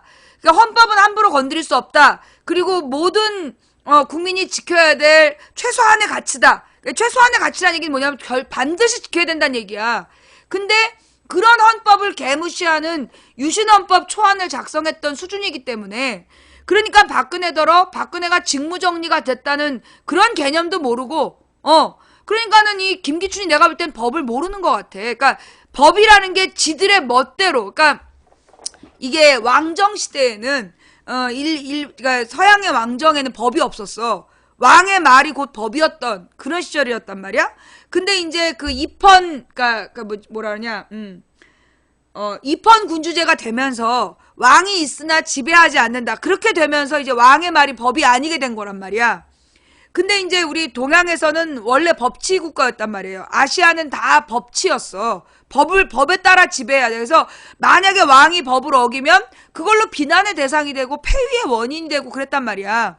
근데 이 김기춘이라는 자가 그 유신헌법을 고안했던 그 마인드를 보면 얘는 박정희의 말이 곧 법이다. 그게 긴급조치 아니야. 박정희가 이래서 얘는 그 헌법을 무시할 거야. 그게 곧 법이었던 게 김기춘의 마인드잖아. 그러니까 지금 김기춘은 뭐 대통령 직무 정지라는 개념도 없고 그 다음에 이 모든 국민이 일하고 있는 수요일에 박근혜의 사생활이니까 몰라도 된다는 그걸 개소리하고 대통령의 일거수일투족을 다 알 필요 없다. 박근혜가 그 얘기를 했어 이번에. 대통령이 어디에서 뭐 한다 이런 걸 다 알 필요가 없다. 말할 필요가 없다. 그게 김기춘의 주장이었어. 그 14년에 김기춘이 국회에 나와서 했던 말이야. 대통령의 일거수일투족을 알 필요 없다. 그러니까 박근혜의 말이 김기춘의 마인드라는 거야. 내가 볼 땐. 이번에 이 박근혜 간담회는 나는 그 김기춘의 아이디어였다고 봐요. 그러니까 김기춘이 볼 때 직무 정지라는 거에 신경도 안 쓰고 그냥 이제 특검이나 검찰한테 박근혜의 뜻을 그냥 전하는 것만 생각한 것 같아. 헌법도 무시하고 직무 정지라는 개념도 없고 그냥 이제 그 둘이서 무식한 할머니 할아버지가 모여 앉아가지고 박근혜랑 기춘이랑 모여 앉아가지고 이제 무식한 것들이 둘이서 야 그냥 한번 해보자 뭐 이런 것 같아. 이 우병우는 돈만 세면서 뭐 그러든가 말든가 뭐 이러고 있었겠지. 그러니까 지금 박근혜 주변에 법을 아는 것들이 없는 거야. 헌법이나 법을 아는 것들이 없이 모여 앉아가지고 지들의 돈과 지들의 권한을 위해서 지금 아주 미친 짓을 창궐을 하고 있는 중이야. 미친 짓이 창궐하고 있는. 용서가 안 돼. 예. 이 박근혜가 지난 1월 1일 날 했던 기자 간담회는 위헌이다. 헌법을 위배한 거고 또 다른 탄핵 사유가 된다라는 게 하나. 그 다음에 그 박근혜의 그러니까 박지만의 수행비서가 심근경색증으로 이제 사망을 했는데 1월 1일 날 그 가족들이 뭔가 그 죽음이 이상하다. 그래서 철저히 사인 진상 규명해달라. 그래서 부검을 요청했어. 그래서 이제 부검 결과 심근경색이다. 라고 이제 나왔는데, 그러니까 심근경색으로 인한 심정지, 그러니까 심장이 멎었다. 근데 이 가족들이 뭔가 이상하다는 거야. 이 사람이 원래 심장병이 있었으면 그게 이상하다는 얘기가 안 나온다고. 근데 이제 가족들이 뭔가 의혹을 제기했던 거 아니야? 이제 근데 그 사건이 이제 30일 날 그 박지만의 동생이 죽고, 아니 박지만의 그 수행비서가 죽고, 그 뉴스가 1월 1일 날 아침에 떴는데 바로 박근혜가 골 때리는 간담회, 또라이 간담회를 하고 그 박지만 그 수행비서 사망이 이제 덮였어. 근데 그 죽은 그 비서가 소위 이제 오촌 살인 사건에 대한 취재원이었다. 그러니까 그 박지만의 송사를 담당한 사람이라서 그것이 알고 싶다 팀이 계속 만나던 사람이었다. 그런데 이제 갑자기 심정지를 죽은 거야. 그러니까 이제 사실 오촌 살인 사건도 굉장히 이상한 사건인데 그 사건을 취재하는 도중에 이 언론에서 접촉했던 사람이 또 심정지를 죽은 거야.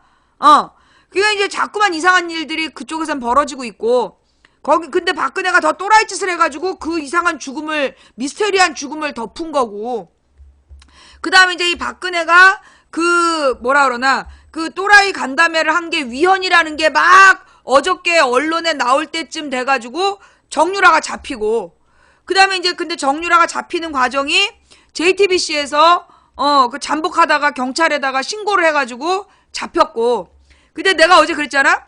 정유라 도망가면 너네 외교부 뒤질 줄 알라고 막 그랬더니, 이것들이 덴마크에다가 4주를 잡아놓겠다고. 근데 이제 지금 보니까 덴마크에서 일단 얘를 원래는 이제 오늘 새벽 4시에 풀어줘야 되는 상황인데, 우리 이제 외교부에서 풀어주지 마라. 그 얘기를 해가지고, 구금 기간을 30일까지로 늦췄다. 그래가지고 이제 한 달 동안 구금할 수 있도록 늦췄다는 거 아니야? 한 달로. 그러니까 이제 그 안에 법적인 조치가 돼야 되는 거야. 근데 이 외교부에서 그러니까는 지금 계속 언론에 나오는 게 조기 송환이 어렵다는 얘기가 자꾸 나와. YTN이나 연합뉴스를 통해서 계속 뿌리는 게 뭐냐면 정유라를 조기 송환하는 게 어렵다. 어려울 이유가 없어요. 어려울 이유가 없어. 범죄인 인도 요청해갖고 잡아오면 되는 거야. 근데 왜 자꾸만 그 정유라 조기 송환이 어렵다라는 식으로 얘기를 하냐고. 거기다 지금 정유라가 아주 골 때리는 짓을 했어. 자기를 구속하지 않겠다고 약속하면 자기를 구속하지 않겠다는 약속을 하고 자기랑 애랑 같이 있게 해주면 국내로 입국하겠다. 야, 그러니까 범죄자가 검찰한테 나를 안 잡겠다고 얘기하면 가져오지 이런 거야. 나를 잡지 않겠다고 얘기하면 가져오지. 대한민국 검찰과 대한민국 특검을 홍어조수로 안다는 거죠. 예. 장난하고 있는 거지, 지금. 예. 그러니까 그 특검에서, 거절했어. 뭔 소리냐고. 그럼 특검에서 그냥 거절만 하고 끝나면 안 되고, 얘를 데려와야 되는데 내가 보니까 외교부가 안 도와주는 거야. 지금 황교안이랑 외교부가 그 정유라 송환을 방해하고 있는 거야. 그 정유라 신병까지 언론이 잡아줬는데 걔를 국내로 송환하는 건 황교안 내각에서 데려오는 거거든. 근데 이제 지금 이 황교안 권한대행과 그 외교부 라인이 지금 최대한 핑계를 대고 못 들어오게 하는 거야. 왜냐면 얘가 들어오면 최순실이가 부담을 느껴서 다 부를 수가 있고, 그러면 박근혜하고 박근혜한테 자기가 얘기해가지고 삼성에서 지원 받아냈다. 뭐 자기가 인정하고 자기가 모든 죄를 덮어 쓰겠다. 그럴 수 있는 거 아니야. 그럼 이제 박근혜도 뇌물죄로 감옥을 가야 되잖아. 그러니까 이제 박근혜를 위해서 황교안이는 어떻게든지 정유라를 못 들어오게 지금 막겠다는 거 아니야. 그래서 시간을 최대한 지금 번 거죠. 최대한 정유라가 들어오는 시간을 번 이유는 뭐냐? 특검의 조사를 그만큼 조사할 시간을 방해하는 거야.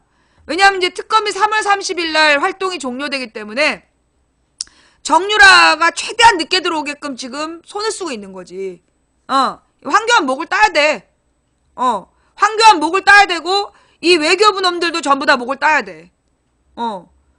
이렇게 나라꼴이 이 모양이 됐는데 그 범죄자 하나를 못 데리고 들어오는 외교부와 권한대행이면 목을 따야지. 국민 세금을 받으면서 지금 뭐하고 자빠진 거야? 이 썩을 놈들이. 이건 탄핵해야 돼. 이거 빨리 손 써가지고 정유라를 이번 주 안에 못 데리고 들어오면 이거 황교안 목을 따야 돼. 황교안이랑 이 외교부 장관 목을 따야 돼. 예. 아주 그냥 이 외교부는 이 외교부의 매국노 새끼들 아주 그냥 뿌리를 뽑아야 돼. 미국과 일본의 이익을 위해서 국익을 팔아먹은 이 매국노 새끼들, 이것들 아주 그냥 외교부에서 뿌리를 뽑아가지고 싹 잘라내고 새로 외무고시 봐가지고 새로 이 그 외교관들 뽑아야 돼. 정말로 국민을 위해 일할 수 있는 진짜 외교관들 뽑아야 된다고. 이 외교부의 똥돼지 새끼들 그냥 싹 다 퍼내고. 예. 자, 지금 오늘 이제 특검 1차 심리가 오늘 헌재에서 1차 그 심리가 있었는데, 박근혜가 출석을 거부해가지고, 박근혜가 출석을 거부해서 10분 만에 끝나버렸어. 대리인들만 오고 이제 박근혜는 안 왔단 말이야. 자, 예를 들어, 재판을 하는데 피해자가 안 왔어. 그러면 재판부에서 어떻게 하느냐? 한 번은 기회를 줘. 근데 두 번째 안 오잖아. 그러면 괘씸죄로 중형을 때려버려. 재판이 열렸는데 내가 감옥 가봐서 알아. 내가 처음에 그 법정 구속돼가지고 성동구치소에 갔을 때 거기 너무나 참하게 생긴 아줌마가 들어와 있는 거야. 왜 들어왔냐? 그랬더니 이제 그 무슨 옛날에 문제가 있어가지고 그 문제로 다 법적 절차를 밟아서 아무 문제 없는 걸로 처리가 끝났다는 거야. 1년 반 전에. 근데 갑자기 그쪽에서 뭔가 또 문제 제기를 했대. 그래서 재판이 열렸는데 이 사람이 일을 하느라고 바빠가지고 재판을 안 갔다는 거야. 재판에 한 번 안 가고 두 번을 안 갔더니 두 번째 재판이 있는 날 구속이 됐다는 거야. 그래서 무조건 한 달 동안 구치소에 있다가 재판을 받으러 가야 된다는 거야. 한 번은 봐줘도 두 번 안 나오면 그냥 구속하는 거야. 그러니까 헌재가 오늘 그 박근혜가 안 나와가지고 심리를 일찍 끝냈다면 내일 박근혜 안 나오면 그냥 탄핵해버려. 아니, 지가 피의자인데, 지가 피고인데, 형사법정으로 치면 피고야. 어디서 지가 재판에 안 나오겠다는 얘기가 나와? 내일도 5일날도 안 나오면 그냥 탄핵해버려. 지가 지를 위해서 변명하고, 그럴 자세가 안 돼 있는데 뭐하러 그걸 기다려주고 들어주나? 감히 불출석하고 이런 지랄을 하면 얘는 그냥 탄핵해버리면 되는 거 아니야. 아니, 일반 법정에서 감히 피고가 판사가 오라는데 안 나갔어. 그럼 어떡할 거냐고. 그래도 이렇게 절절매고 재판을 미뤄야 되겠네요 이러면서 재판을 하염없이 미뤄주나? 그럼 대한민국의 피고들은 판사가 재판으로 불러도 그냥 계속 안 가고 버티면 되는 건가? 지네가 형사법을 근거로 해갖고 변론을 한다면 형사법처럼 처벌하면 될 거 아니야? 형사법정에서 피고가 지 멋대로 안 오면 바로 구속해. 직무정지된 주제에 직무정지가 뭔지도 모르고 자꾸 청와대 돌아다니면서 사고 치니까 그냥 아예 그냥 구속을 시켜. 그게 국민들 열 덜 받게 하는 거야. 그냥 탄핵소추를 그냥 구속시킨 상태에서 진행하라고. 아니, 지금 형사재판을 근거로 해가지고 변론하고 있잖아. 그럼 형사재판에서 피고가 재판장에 안 왔어. 오기 싫다고, 그것도. 지가 오기 싫다고 안 왔잖아. 그 구속을 해야지. 구속을 하기 싫으면 그냥 5일날 탄핵해버려. 아니, 심리가 뭐야? 자기가 무죄를 주장하면서 와서 자기의 무죄를 입증하기 위해서 노력하는 게 심리잖아. 탄핵소추위원들은 얘가 검사의 역할을 하면서 얘가 이러이러한 죄를 졌어요 라고 얘기를 해. 그러면 박근혜 지는 아니다, 나는 그런 뜻으로 한 게 아니다라고 자기를 해명하기 위해서 있는 게 탄핵 심리인데, 지가 거기 안 나왔다는 얘기는 뭐야? 변명할 게 없다는 얘기 아니야. 탄핵소추위원들의 말이 맞다는 거 아니야. 그러면 그냥 탄핵해버려.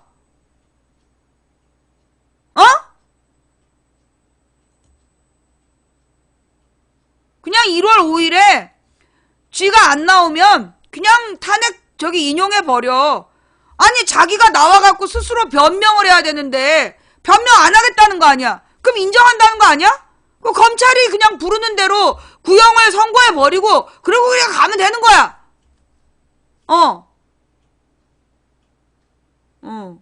그쵸? 이게 아주 국민 알기를 우습게 알아. 원래 이게 지 아버지가 왕인 줄 알고, 지도 공주인 줄 알다 보니까 아주 지랄이 창궐을 한 거야, 아주.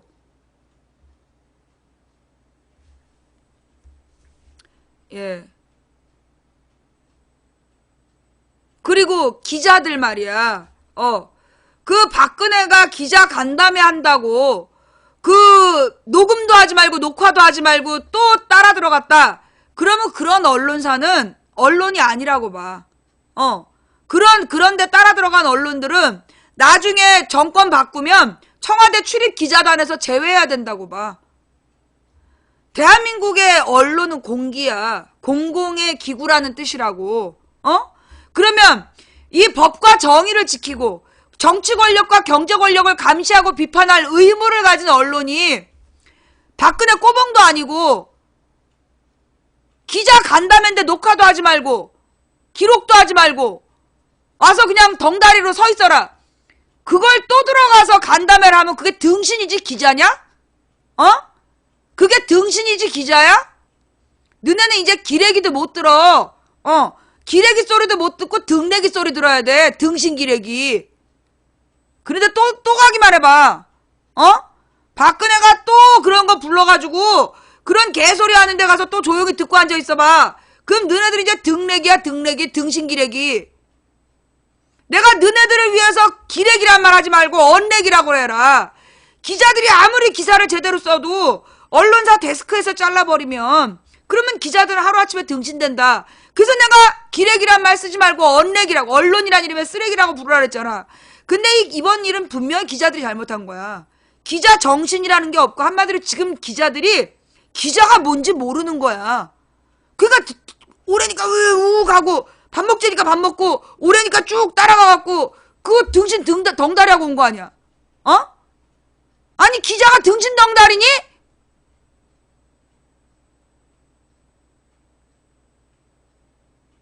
우리 기자님들아, 앞으로 그런 짓 하면 안 돼. 앞으로 그런 짓 하면, 그날 그 간사, 그놈 누군지 걔부터 잘라. 언론사 그 청와대 기자단에 간사가 있다며. 근데 그 간사놈이, 그 간사 노민진 년인지가 가서 뭐 녹음도 하지 말고 청와대가 원하는 대로 해주자. 그 새끼부터 잘라. 그 년놈부터 자르라고. 그리고 기자의 자존심, 국민의 주권을 행사하려는 진짜 기자 간사를 뽑아. 그래야지 너네가 나중에 대우받는 거야. 옛날에 노무현 대통령 말기에 내가 이제 노무현 대통령한테 진짜 화가 났던 장면이 그거야. 뭐였냐면 원래 이제 청와대에 기자실이라는 게 있었어. 기자 대기실. 그게 뭐냐면 이제 기자들이 평상시에 이제 브리핑룸이 아니라 그 무슨 넓은 방을 차지하고 막 그 소파들을 놓고 거기서 막 화투치고 놀고 기다리는 거야. 사건이 없을 때. 그러다가 이제 그 기사를 쓸 때 다 똑같은 기사를 내고 그랬단 말이야. 그게 이제 조중동이 그렇게 분위기를 만든 거지. 그래가지고 이제 그 노무현이 뭘 했냐면 기자 대기실에 못질을 했어. 기자 대기실 없애버린 거야. 기자들도 나가라는데 안 나가니까 강제로 저기 무력으로 동원을 해갖고 기자들 전부 다 내쫓고 못질을 해서 못 들어가게 막아버렸어. 그리고 청와대에 그 브리핑룸을 만든 거야. 그러니까 원래 브리핑룸이 있었는데 그 브리핑룸이 되게 무시받았었던 거지. 근데 모든 일은 이제 앞으로 거기서 얘기하겠다 그랬어. 그때 얼마나 욕을 먹었는지 몰라. 노무현이 언론 탄압했다고. 기자들을 강제로 끌어낸 노무현. 이래가지고 2007년 대선에 그 사건이 되게 악영향을 미쳤어요. 그게 10월인가 그랬어. 대선이 12월인데 바로 그 가을에 2007년 가을에 노무현이 그 기자들을 쓸어버리는 바람에 난리도 아니었어. 그 모든 욕을 야당이 다 먹어야 됐다고. 그래가지고 내가 그때 그 노무현한테 되게 섭섭했던 거야. 노무현 대통령한테 그때 너무 섭섭했던 게, 아니 지금 대선이 다가오고 있는데 기자들한테 그렇게 하면 어떡하냐.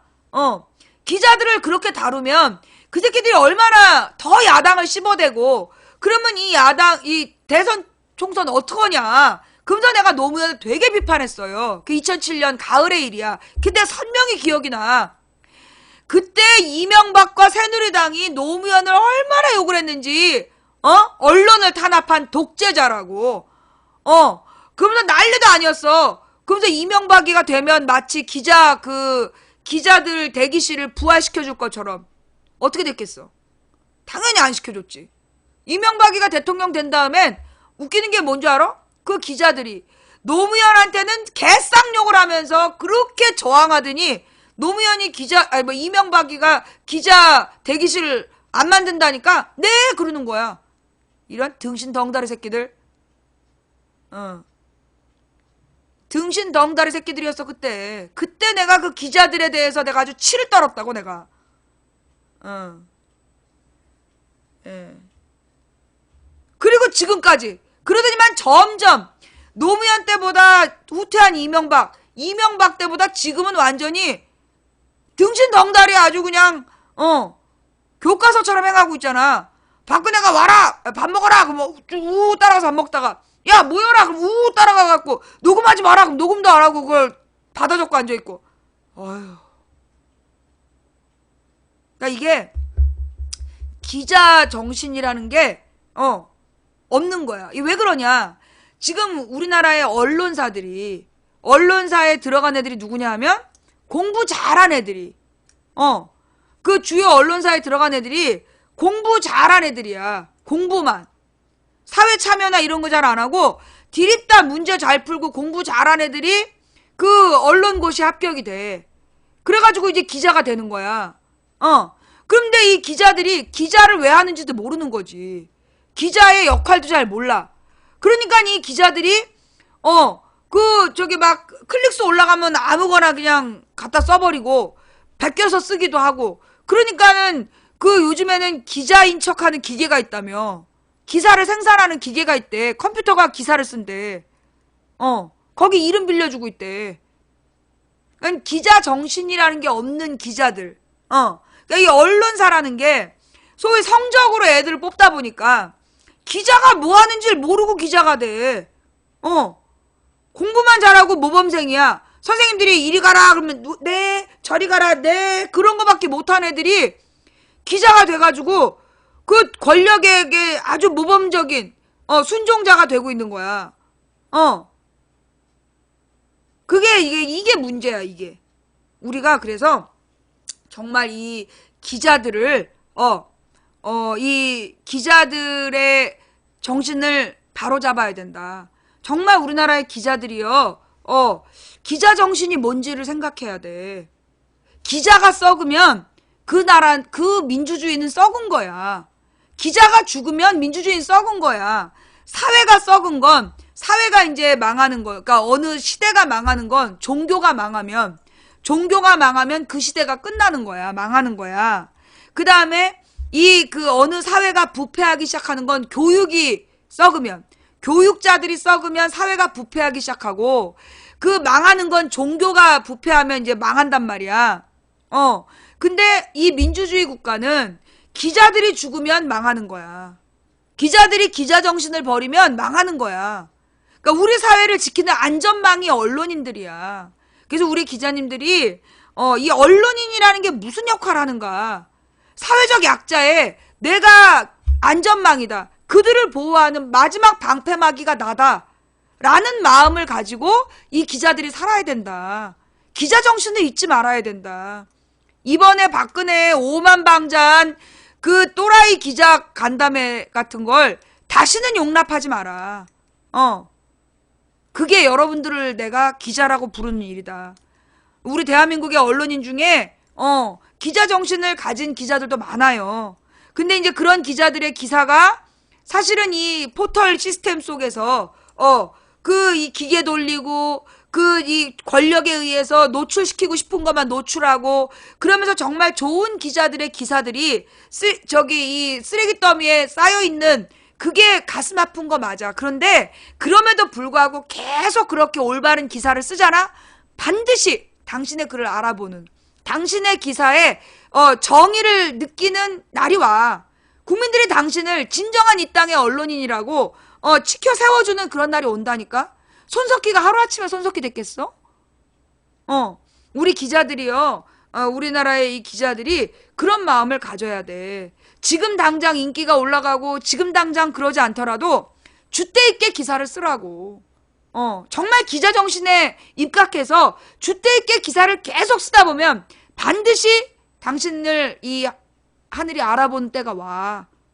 그러니까 용감하게 기사들을 좀 썼으면 좋겠고, 다시는 이렇게 등신 덩다리짓 하지 말아라. 예. 자, 특검. 아니, 이거 오늘 아침 얘기잖아. 예. 요 뒷얘기는 없어요. 그러니까 지금 그 정유라가 너무나 뻔뻔스럽게 덴마크 법정에서 굉장히 잘난 척하면서 인터뷰했잖아. 하여튼 덴마크 법원이 정유라의 긴급 인도 구속을 결정했다. 이 말이 뭐냐면 범인이 도망갈까봐 잡아두는, 그게 이제 이 외국은 인권에 대한 규정이 되게 까다롭기 때문에 이런 절차가 복잡하단 말이야. 그래갖고 이제 이 긴급인도 구속을 요청을 했는데 이게 받아들여질지가 몰랐어. 근데 이제 어떻게든지 이게 받아들여지긴 받아들여졌다. 그래가지고 이제 원래 오늘 새벽 4시에 하마트 풀어줄 뻔한 걸 한 달 동안 더 덴마크 법원이 잡아두겠다. 그러니까 그 안에 데려가라 이거야. 근데 문제는 뭐냐? 송환시기가 여전히 불확실이야. 왜 송환시기가 불확실하냐고. 이 죄목이 이화여대 학사 관련 특혜 의혹을 받고 있는, 이게 다면 좀 그렇잖아. 이 신병을 확보하고 있는 덴마크 당국이 정 씨에 대한 한국 정부의 긴급인도 구속 요청을 받아들인 것으로 확인됐다. 박영수 특검팀의 이규철 대변인이 3일에 정례 브리핑에서 현재 덴마크 법원으로부터 긴급인도 구속 결정을 받았다며 추후 범죄인 인도 청구 절차를 거쳐 최대한 신속히 송환할 계획이라고 밝혔다. 긴급인도 구속은 외국에서 붙잡힌 피의자를 국내로 송환하기 위해 현지 당국이 해당 피의자를 구금 상태로 유지해주는 국가 간의 사법 공조 절차 중 하나다. 그래서 이게 30일까지 안 풀어주겠다는 게 아니야. 30일 안에 데려가라는 거야. 30일 안에 데려가라. 그러니까 특검팀은 정 씨의 송환 절차와 관련해서 정 씨의 자진 귀국 의사 표명에 따른 송환이 있고, 정식 그 범죄인 인도 청구 절차를 통한 덴마크 현지 구금 기간 30일 내에 강제 송환이 있고, 국내 여권 무효화 조치에 따른 강제 추방 등 최소 3가지 가능성을 염두에 두고 있는 상태이다. 그러니까 사실은 이미 이제 여권은 무효화하기로 조치를 하지 않았어요? 그럼 이제 1월 10일인가에 무효화가 된다며. 근데 이 여권 무효화되면 이제 추방이 되겠죠? 덴마크에서. 그러면 이제 다른 나라 어디든지 못 들어가는 거야. 이게 그 여권이 없으면 다른 나라로 해외 도피가 안 되는 거야. 여권을 이제 위조하면 되겠죠? 그러니까 우리가 원하는 건 두 번째잖아. 정식 범죄인 인도 요청에 따라서 덴마크 현지 구금 기간 내에 강제 송환을 하는 건데, 이 국내 송환 절차가 원활하게 진행될지가 미지수다. 왜? 만약 정 씨가 현지 법원의 긴급인도 구속 결정에 불복해 항고할 경우 최종 결정까지 기간이 길어질 수 있다. 이게 얼마나 길어지겠어. 한 달은 안 넘을 거 아니야. 또한 한국 정부의 여권 무효화 결정이 덴마크 당국이 정 씨를 강제 추방하는 근거가 될지도 아직 확실히 알 수 없는 상태다. 특검도 정치에 대한 소환 절차상 불확실성을 염두에 두고 다양한 방법을 모색 중인 상황이다. 이 대변인은 독일 비자를 받아 출국한 정 씨가 독일로 돌아갈 경우에 대해 묻는 질문에 독일 비자에 문제는 없는지, 비자를 무효화하는 조치가 가능한지 알아보고 있다고 말했다. 그러니까 이 특검이 정유라를 송환하는 문제에 대해서 그러니까 왜 이렇게 망설이냐. 내가 볼 때 죄목이 너무나 허접한 거야. 이게 지금 이화여대 특혜 부분인데, 사실은 이게 이화여대는 입학이 취소됐잖아. 그러니까 그 죄목 자체가 너무나 허접한 거야. 근데 정유라에게 막 모든 게 이렇게 집중되어 있는 거, 그러니까 특검이 지금 스텝이 꼬인 거 아닌가. 예.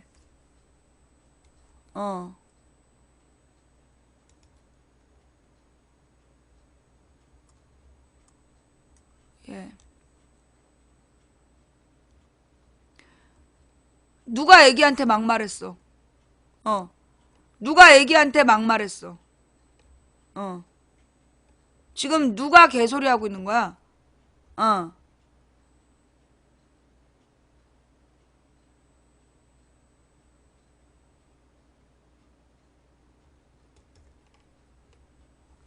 지금 누구야? 누가 개소리 했어?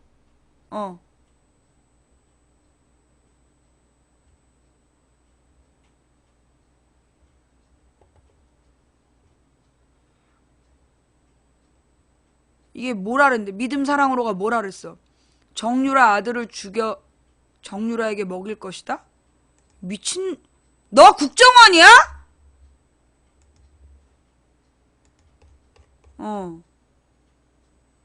미쳤구만, 이거.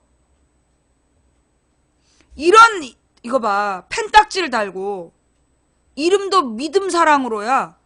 야, 무슨 종교인인 척 하면서, 저거 국정원이야, 국정원 저거. 저거 잡아야 돼, 저거. 이 펜딱지 달고 저런 말을 하면, 우리, 그래 놓고 저거 캡처 떠가지고, 우리 망치부의 시청자들이 저렇다라고. 완전히 좌익교수급 아니야. 딱 국정원 수준이잖아, 저거. 미친 사람 같아.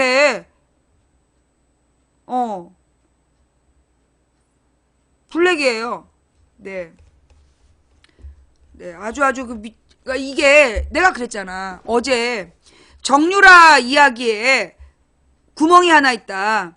뭐냐면 그 정유라를 가지고 동정론을 준비할 수 있다. 예. 이게 모성애, 그러니까 그 최순실의 모성애를 공격하기 위해서 정유라를 잡아들여야 된다라고 막 유도하는 분위기가 있었어, 연말에. 근데 그러면서 정유라와 아기가 있는데 그 정유라가 아기를 들먹거리면서 동정론을 펼칠 수 있다. 내가 어제 분명히 그 얘기했잖아. 그죠? 저런 말이 소위 좀 전에 저 미친 사람이 저렇게 이야기해서 그런 동정론의 빌미를 만드는 거야. 뉴스 댓글에도 서서히 그거 잡히고 있었지. 댓글로 나오잖아. 정유라 애기 불쌍하다. 정유라가 뭐 그렇게 큰 죄를 졌냐 이러면서, 예. 그게 이제 동정론을 유포시키려는, 그런 놈들이 있다니까. 내가 그럴 것 같아갖고 내가 어저께 정유라 문제에 대해서 너무 집중하지 말았으면 좋겠다. 라고 얘기했잖아. 그래서 정유라가 아니라, 박근혜의 이 또라이 간담회. 이게 위헌이라는 점에 집중하자. 그래서 이 탄핵 헌재와 특검에 집중하자라고 이제 얘기를 했잖아요. 근데 지금 정유라의 공식 죄목이 애매해. 내가 맨 처음부터 그랬잖아. 뭐 최순실하고 차은택 얘기 쑥 들어갔잖아. 그죠? 차은택 얘기 쑥 들어갔잖아. 그때 언론에서 난리도 아니었잖아. 뭐 차은택이 대머리인데 무슨 대머리 치료제를 청와대에서 구입을 했네 어쨌네. 그런 얘기가 다 쑥 들어갔어. 그러니까는 그때 최순실에 대해서 나왔던 그 많은 언론의 이야기들이 내가 그랬잖아. 그거 무슨 죄로 처벌할 거냐고. 그때 최순실의 정유라가 최순실의 딸이 아니라는 그런 개소리도 있었지. 그 다음에 최순실이 정유라를 안 낳았다는 둥, 정유라가 애를 낳았다는 둥, 그러면서 마치 대단히 문제가 있는 것처럼 떠들었는데, 아니, 정유라가 애 낳은 게 불법이냐고. 뭔가 이 최순실 기사에는 그런 이상하게 물타기 하는 내용들이 들어와. 지금도 이게, 지난 연말에 갑자기 정유라를 채팅창에, 그러니까 어디서 진원지가 어디야? 정유라를 체포해야 된다. 그러니까 개윤현이가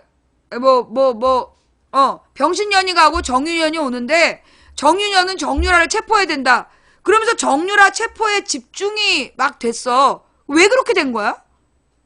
정유라 체포에다가 막 온 국민이 거기에 막 집중을 했는데 그 이유가 뭐냐고. 그게 안민석 때문이야? 아니, 그 안민석이 막 정유라를 추적을 하고 뭐 곧 잡아올 수 있다고 그랬는데, 아니 지금 신병을 잡고도 못 데려오고 있잖아. 아니 죄목이 뭐냐고. 죄목이 2대 특혜 부정 뭐 특혜 의혹인데 2대 입학이 취소돼 버렸어. 그러니까 이 뭔가 좀 이 방향이 이 정유라를 가지고 최순실을 협박한다. 나는 그 발상 자체가 별로 인권적이지 않다고 생각해. 있는 팩트만 가지고 삼성을 박근혜가 더 중요한 얘기가 그거 아니야. 박근혜가 삼성을 협박해서 이재용을 협박해가지고 이재용한테 대노하면서 왜 최순실 안 도와줬냐고 협박했다. 그래가지고 부랴부랴 삼성에서 독일에 가서 최순실 도와줬다. 그런 객관적인 팩트를 가지고 박근혜 뇌물죄 입증에 집중하면 되는 거지. 그 최순실을 체포하는 것이 마치 모든 문제 해결인 것처럼 지금 봐봐. 최순실 정유라 신병 확보했는데 못 데리고 와. 그럼 그걸로 시간만 벙 뜬 거 아니야.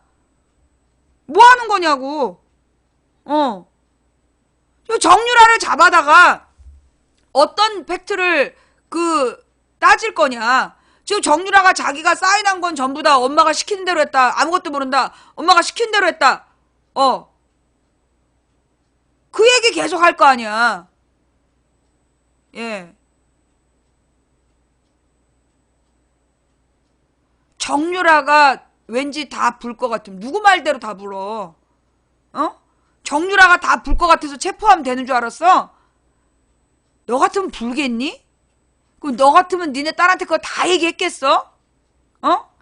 정유라가 딱 봐도 아무 생각 없는데 걔네 엄마가 정유라한테 그걸 다 알려줬겠냐고. 그러니까 이 정유라만 잡으면 될 것 같아. 이거요. 왠지 14년에 우병우만 잡으면 다 될 것처럼. 아니 내가 그때 그랬잖아. 도대체 왜 이명박이 왜 민간인 여객선 30년으로 기한 연장했냐? 한국성급은 잘못 고친 배를 왜 운항허가 했냐? 박근혜는 왜 선장의 안전점검 의무규정을 없앴냐? 이런 문제에 우리가 집중해야 되는데 그때 모든 언론에서 유병헌만 잡으면 된다고. 유병헌만 잡으면 된다고 지랄 연병했는데 유병헌이 죽어서 뒤졌다. 그 뻥 뜬 거 아니야?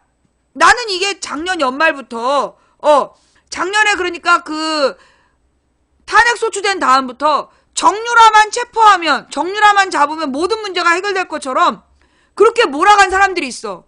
안민석과 몇 명. 아니 정유라를 지금 신병을 잡았는데 뭐 어떡할 건데? 뭔가 이상해 지금.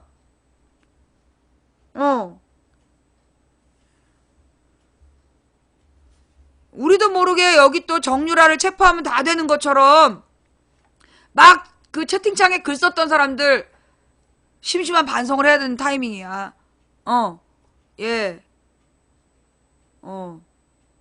아니 지금 조대위만 잡으면 된다고 막 그러더니만 조대위 도로 나갔어 지금. 조대위 잡아서 뭐 걔 그 위증까지 했는데 걔를 또 왜 내보냈냐고. 그거 좀 이상해. 지금 특검이 좀 내가 볼 때 두 가지가 이상한데 조대위가 분명히 위증을 했잖아. 분명히 위증을 했는데 조대위를 내보냈어.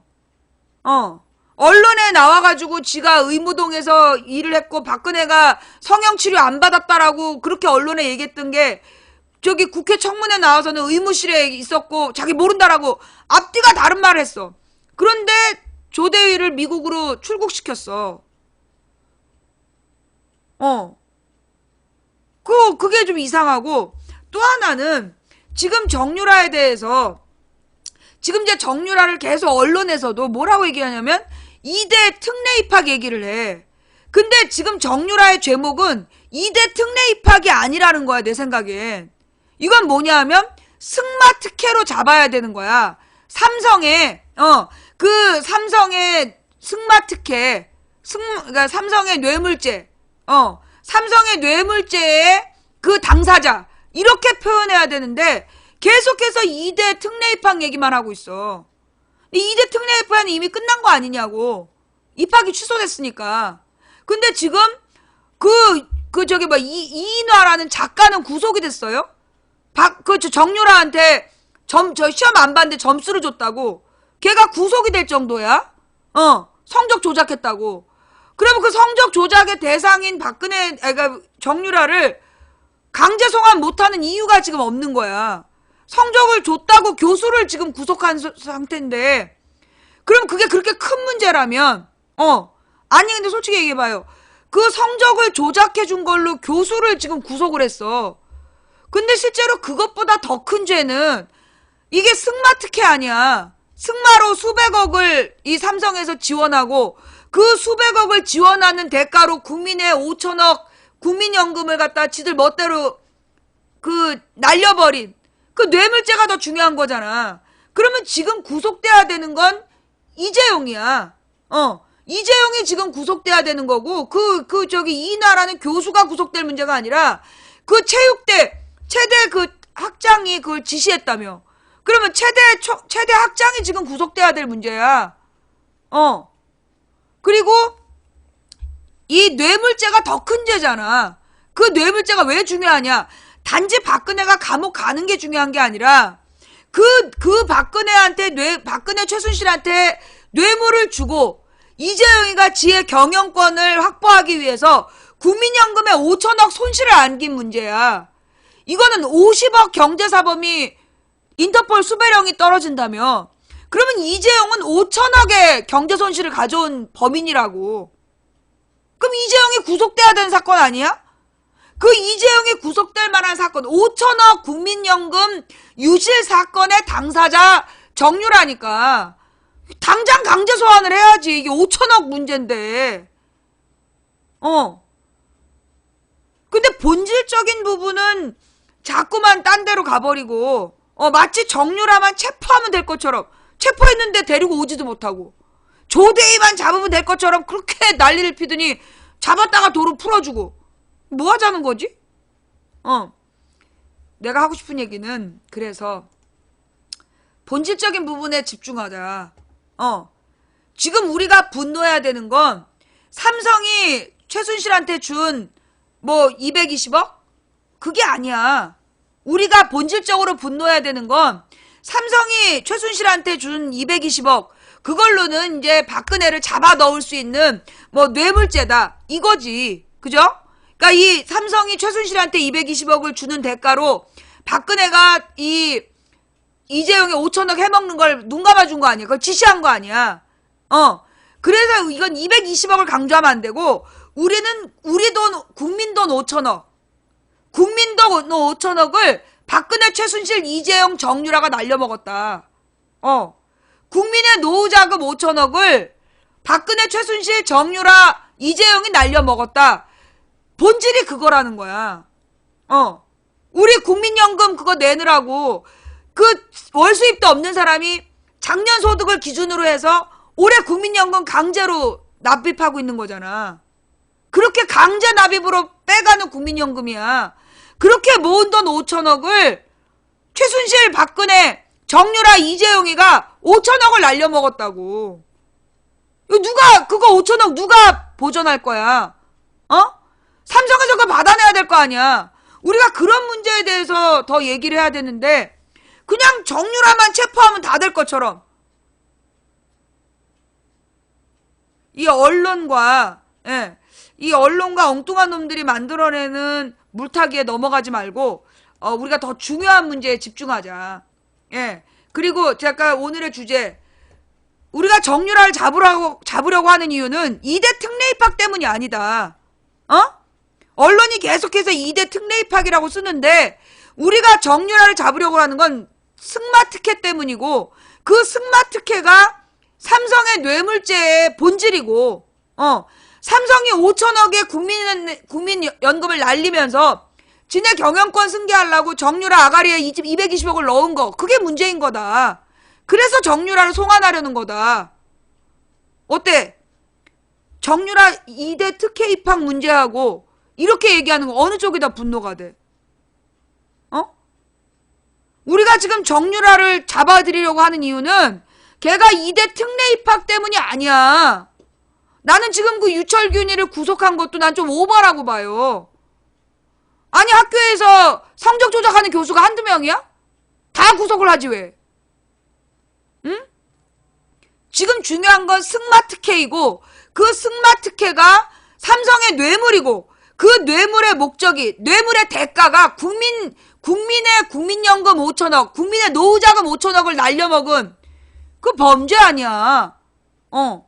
정유라, 최순실, 박근혜, 이재용이가 국민의 노후자금 5천억을 공중에다 날려먹은 사건이라고. 그래서 우리는 5천억 때문에 정유라를 잡아들여야 되는 거야.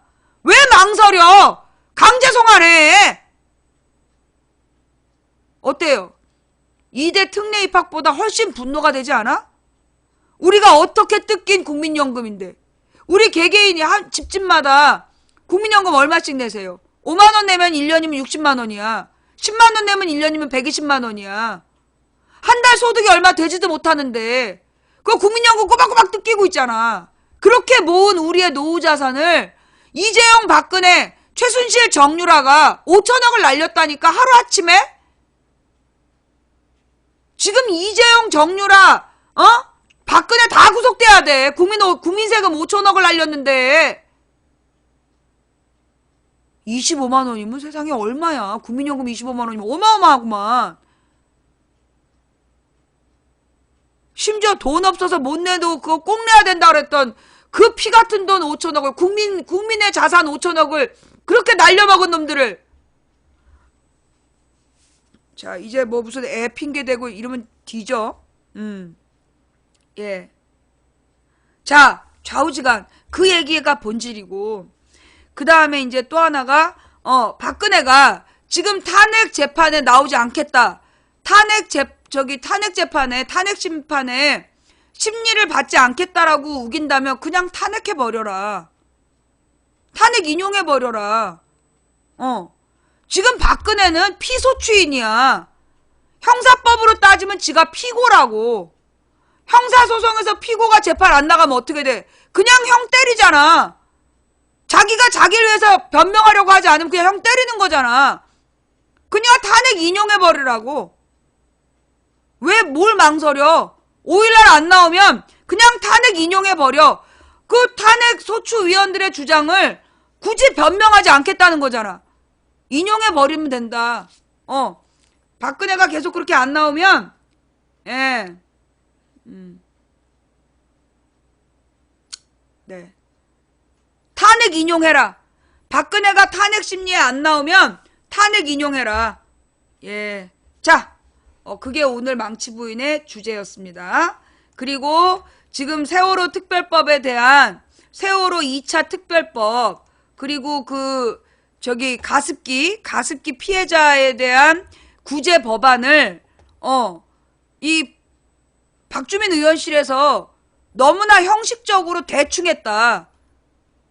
용서할 수 없는 상황이다. 그 얘기. 그리고 지금 더민주에서 손학규 따라서 그 더민주를 버리고 나가겠다는 10세들이 누구냐. 그 명단 작성하자. 다시는 국회에서 세금으로 세비 못 받게 하자. 그게 오늘의 4가지 주제예요. 예. 네. 자, 오늘 방송은 여기까지. 예. 자, 오늘 망치부인의 방송, 혹시 제가 뭐 잘못한 게 있다면, 예. 혹시 제가 뭐 잘못한 게 있다면, 저의 잘못을, 이게 저의 잘못이고요. 예. 혹시 오늘 방송이 여러분에게 어떤 감동을 드렸다면, 예. 감동을 드렸다면 그건 하나님의 메시지였다는 거. 오늘 새벽에 3시 18분에, 웬 놈이 문자를 보냈어요. 이것 보쇼. 16년 12월 28일에 방송했던 드라마 자이언트 비하한 내용 유튜브에 아직도 안 지웠나요? 증거가 있는데 소송 걸까요? 무슨 소송을 걸 건데? 드라마에 대한 비평에 대해서 무슨 소송을 걸 건데? 그러더니 그 드라마가 이명박 찬양하는 드라마라고 그랬는데 그거 종편들이 증거도 없이 잣대로 기사 흘린 걸 그대로 방송합니까? 그렇게 증거도 없이 방송해서 잣대로 유튜브에 올리는 거 제작진들이랑 상의했습니까? 무슨 제작진? 자이언트 제작진? 내가 자이언트 제작진이야? 이 또라이야. 그다음 뭐 왜요? 오래된 드라마 가지고 시비 건다고요? 그럼 증거도 없이 누명 쓴 제작진들한테는 왜 시비를 겁니까? 무슨 누명? 그때 자이언트 팔아가지고 이명박 선거운동 했잖아. 어? 재벌들 옹호하는데 그거 써먹은 거 아니야. 너 뭐 제작진이야? 솔직히 동영상을 올려서 아프리카에 신고했더니 그냥 메일만 보내놓고 유튜브에 동영상을 안 지웠더군요. 내가 동영상을 왜 지우냐고 이 또라이야. 이 자이언트 제작진이 이런 수준이야? 어? 뭐하는 놈이야 이거. 팬으로서 고소당하기 싫으면 팬으로서 고소당하기 싫어? 누가 팬이야? 술 처먹고 썼어? 팬으로서 고소당하기 싫으면 누가 팬인데? 누가 누구 팬이야? 별하별 미친놈들이 진짜 다 뭐 12월 28일자 유튜브 동영상 지우세요. 안 그러면 사이버 신고 들어갑니다. 내가 네 번호 아는데 너 고소할 거야. 이거 새벽에 3시 18분에 이런 식으로 문자 6개 7개 보내가지고 협박한 걸로 내가 너 고소할 거야. 법정에서 보자. 내가 아주 별하별 또라이들을 내가 다 만나요. 뭐 하는 짓이냐고 새벽 3시 18분에. 그 다음에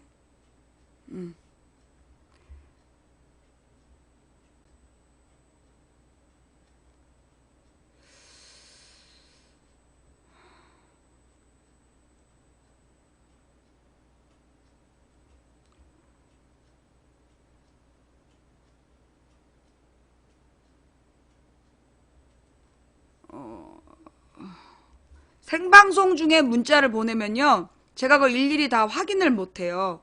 예. 자, 아이고, 뭐, 너무 문자가 많이 들어와 있네. 예. 예. 일단 제가 나중에 다 보고, 예. 그래서 별하별 미친놈들이 다 많어. 그러니까 내가 이렇게 딱 그 방송을 10년 해보니까 이런 애들의 찌질함은 불치병이야. 이런 애들의 찌질함은 불치병이에요. 이게 나을 수가 없는 병이죠. 그러니까 이런 찌질함은 그냥 살포시 고소해가지고, 예, 그냥 살포시 고소해갖고 법정에서 처리하게 해야지 뭐. 자, 어제 이 산지를 내게 주소서라는 찬양을 틀어드렸는데 굉장히 많은 분들이 질문하셨어요. 예, 자, 불치병이죠. 예. 그 찌질한 시청자의 불치병 같은 찌질함에 살포시 분노가 됐지만 또 우리가 이런 찌질한 사람들 때문에 분노하면 돈급돼. 그냥 변호사님한테 조용히 넘기고. 예, 보니까 뭐 여기저기 신고질까지 한 것 같아. 자, 드라마에 대한 비평을 가지고 소송을 해? 이런 나발 별의별 미친놈을 다 봤어. 예. 자, 그래요. 자, 오늘 방송 어떻게 보셨나요? 볼만하셨나요? 네, 볼만하셨다면 예, 저기 업 부탁드리고요. 네, 혹시 오늘 방송에서 제가 뭐 잘못 얘기한 게 있다면 예, 그 수정해야 될 내용을 좀 보내주시면 제가 다음 방송에서 수정하도록 하겠습니다. 그리고 오늘 방송을 통해서 뭔가 깊이 공감이 되는 새로운 내용들이 있었다라면 그러면 그건 하나님께서 여러분께 보내는 메시지였다라는 말씀. 그리고 이제 올해 2017년이 어제도 말씀을 드렸는데 예, 굉장히 상황이 심각한 상황이다. 지금 프랑스의 구구파 대통령 후보가 지금 이 지지율 1위를 하고 있고, 그 다음에 미국의 트럼프, 러시아의 푸틴 둘 다 제정신이 아니잖아. 그죠? 근데 푸틴하고 트럼프가 지금 같이 움직이고 있고, 거기에다가 프랑스까지 구구파가 대통령이 되게 생겼고, 그 다음에 영국도 이미 구구파가 집권을 했고, 남은 하나가 독일인데 독일 메르켈이 지금 사선이 가능하냐. 그러기엔 지난번에 그 독일 저기 시장으로 테러 당하고 이런 게 굉장히 심각하다. 그래서 이 세계의 소위 지도자, 일본은 아베지, 독일, 프랑스, 영국, 미국, 러시아, 일본 모두 미친놈들이야. 진짜 모두 미쳤어. 미국의 트럼프, 러시아의 푸틴, 일본의 아베, 영국의 그 극우 총리, 그 다음에 브렉시트 찬성한 총리, 프랑스의 지금 극우 대통령이 되려고 하고 있잖아. 모두 미쳤어. 지금 독일도 지금 메르켈이 다시 당선된다는 희망이 별로 없는 상황이고, 지금 전 세계가 지금 미친 또라이들이 집권을 하고 있는 상황이다. 얘네들이 지금 다들 극우적인 성향이 있고, 이 극우 성향을 가진 자들이 그들의 마지막 선택은 전쟁을 도발하는 것일 수 있다. 근데 절대 이 극우파들이 자기 땅에서 전쟁 안 해. 그럼 그들이 전쟁을 어디서 할까? 그래서 우리가 긴장을 해야 되는 상황이다. 우리가 정말로 이 전쟁을 막아내기 위해서 우리가 정말로 이 마음을 다해서 기도해야 되는 상황이다. 세계의 이 평화를 위해서 세계 평화를 우리가 지켜야 되는 상황이다. 그러니 여러분 집중합시다. 단지 이번 대선이요, 여러분이 좋아하는, 여러분이 팬즈라는, 여러분이 마음에 드는 사람 대통령 만드는 그런 게 아니야. 세계 3차 대전을 막아낼 진정한 리더십을 세우는 그런 대선이 돼야 된다. 그런 면에서 반기문은 지금 유럽이 쑥대밭 될 때 아무것도 못했던 인간이야. 그런 인간이 대통령이 되면 지금 이 위기의 대한민국 평화를 지킬 수 있겠냐고. 우리는 정말로 이 한반도의 평화와 지구의 평화를 지킬 수 있는 진정한 평화의 리더십을 세워내야 되는 상황이다. 우리 정말 긴장하고 기도해야 된다. 정말 마음을 모아서 이거 정말 기적이 아니면 이 평화를 지키기 어려운 상황이에요. 내가 지금 오늘까지 43일 동안 저녁 금식하고 그 새벽 기도를 하고 있는데 너무 피곤해 죽겠지만 계속 새벽 기도하고, 그리고 이 저녁 금식을 힘들어도 계속 하고 있는 이유가 뭐냐, 이게 올해 이 대선이 그만큼 중요하기 때문이에요. 여러분이 그냥 좋아하는 그 팬즈라는 사람이 대통령 되고 말고의 문제가 아니라니까. 지금 인류의 생존의 문제야. 이건 어떻게 보면 만약에 이게 우리가 제대로 된 대선을 치르지 못하면요, 나는 인류의 종교적인 종말이 올 수 있다고 생각해요. 그만큼 중요한 상황이에요. 그러니 우리가 진짜 마음을 모아서 기도해야 됩니다. 우리가 평화를 지킬 수 있다고 믿든 그러지 못할 거라고 믿든 당신의 믿음대로 될 겁니다. 한 사람이 꾸는 꿈은 꿈일 뿐이지만 백인이 만인이 간절하게 꾸는 꿈은 현실이 된다. 중지동천이라고 무리가 모여 뜻을 모으면 하늘을 움직일 수 있다고 했다. 우리가 가는 길은 갈만한 길이라서 가는 게 아니라 가야 할 길이라서 가는 거다. 길이 보이지 않으면 길을 만들면서 가고, 빛이 보이지 않으면 우리를 불태워 빛이 돼서라도 우리가 이 길을 가야 된다. 누군가 포기해서 오늘 우리의 절망이 싹텄다면, 오늘 우리가 포기하지 않으면 내일은 희망의 역사를 쓸 수 있다는 그 믿음으로 이기기 어려운 싸움에서 우리가 어떻게 러시아, 일본, 미국, 프랑스, 영국, 저들을 대상으로 우리가 어떻게 싸워 이기겠어요? 이기기 어려운 싸움에서 지지 않는 단 하나의 방법은 싸움을 포기하지 않는 것이다. 그 믿음으로 갑시다. 우리가 우리의 평화를 우리 손으로 지킬 수밖에 없는 상황이에요. 정말 여러분, 지금 우리 집중해서 기도해야 될 때예요. 아주 상황이 심각해요. 여러분이 뭐 다른 종교를 갖고 있다면 그 종교의 방법으로 여러분이 기도하세요. 굉장히 심각한 상황이에요. 인류의 평화를 우리 손으로 지켜낼 수 있는 한 해를 만듭시다. 우리 손으로 또 2016년 같은 기적의 역사를 새롭게 써나가는 우리가 되기를 바랍니다. 자, 오늘 수고해주신 매니저님들, 그리고 각 방에서 녹음 녹화 떠주신 분들께 감사를 드리면서 다음 방송은 내일 낮 2시에 돌아오겠습니다. 함께 해주신 모든 분들께 감사드립니다. 후원해주신 분들 한 분 한 분 이름 못 불러드려서 대단히 죄송하고요. 그래서 후원하기 쉽지 않으시면 안 하셔도 되고요. 그럼에도 불구하고 후원해주신 분들 덕분에 오늘도 당당히 방송할 수 있었습니다. 후원 못해서 미안하다고 하지 마세요. 생방송 처음부터 끝까지 지켜주신 여러분이 진정한 후원자입니다. 감사합니다. 망치부인이었습니다.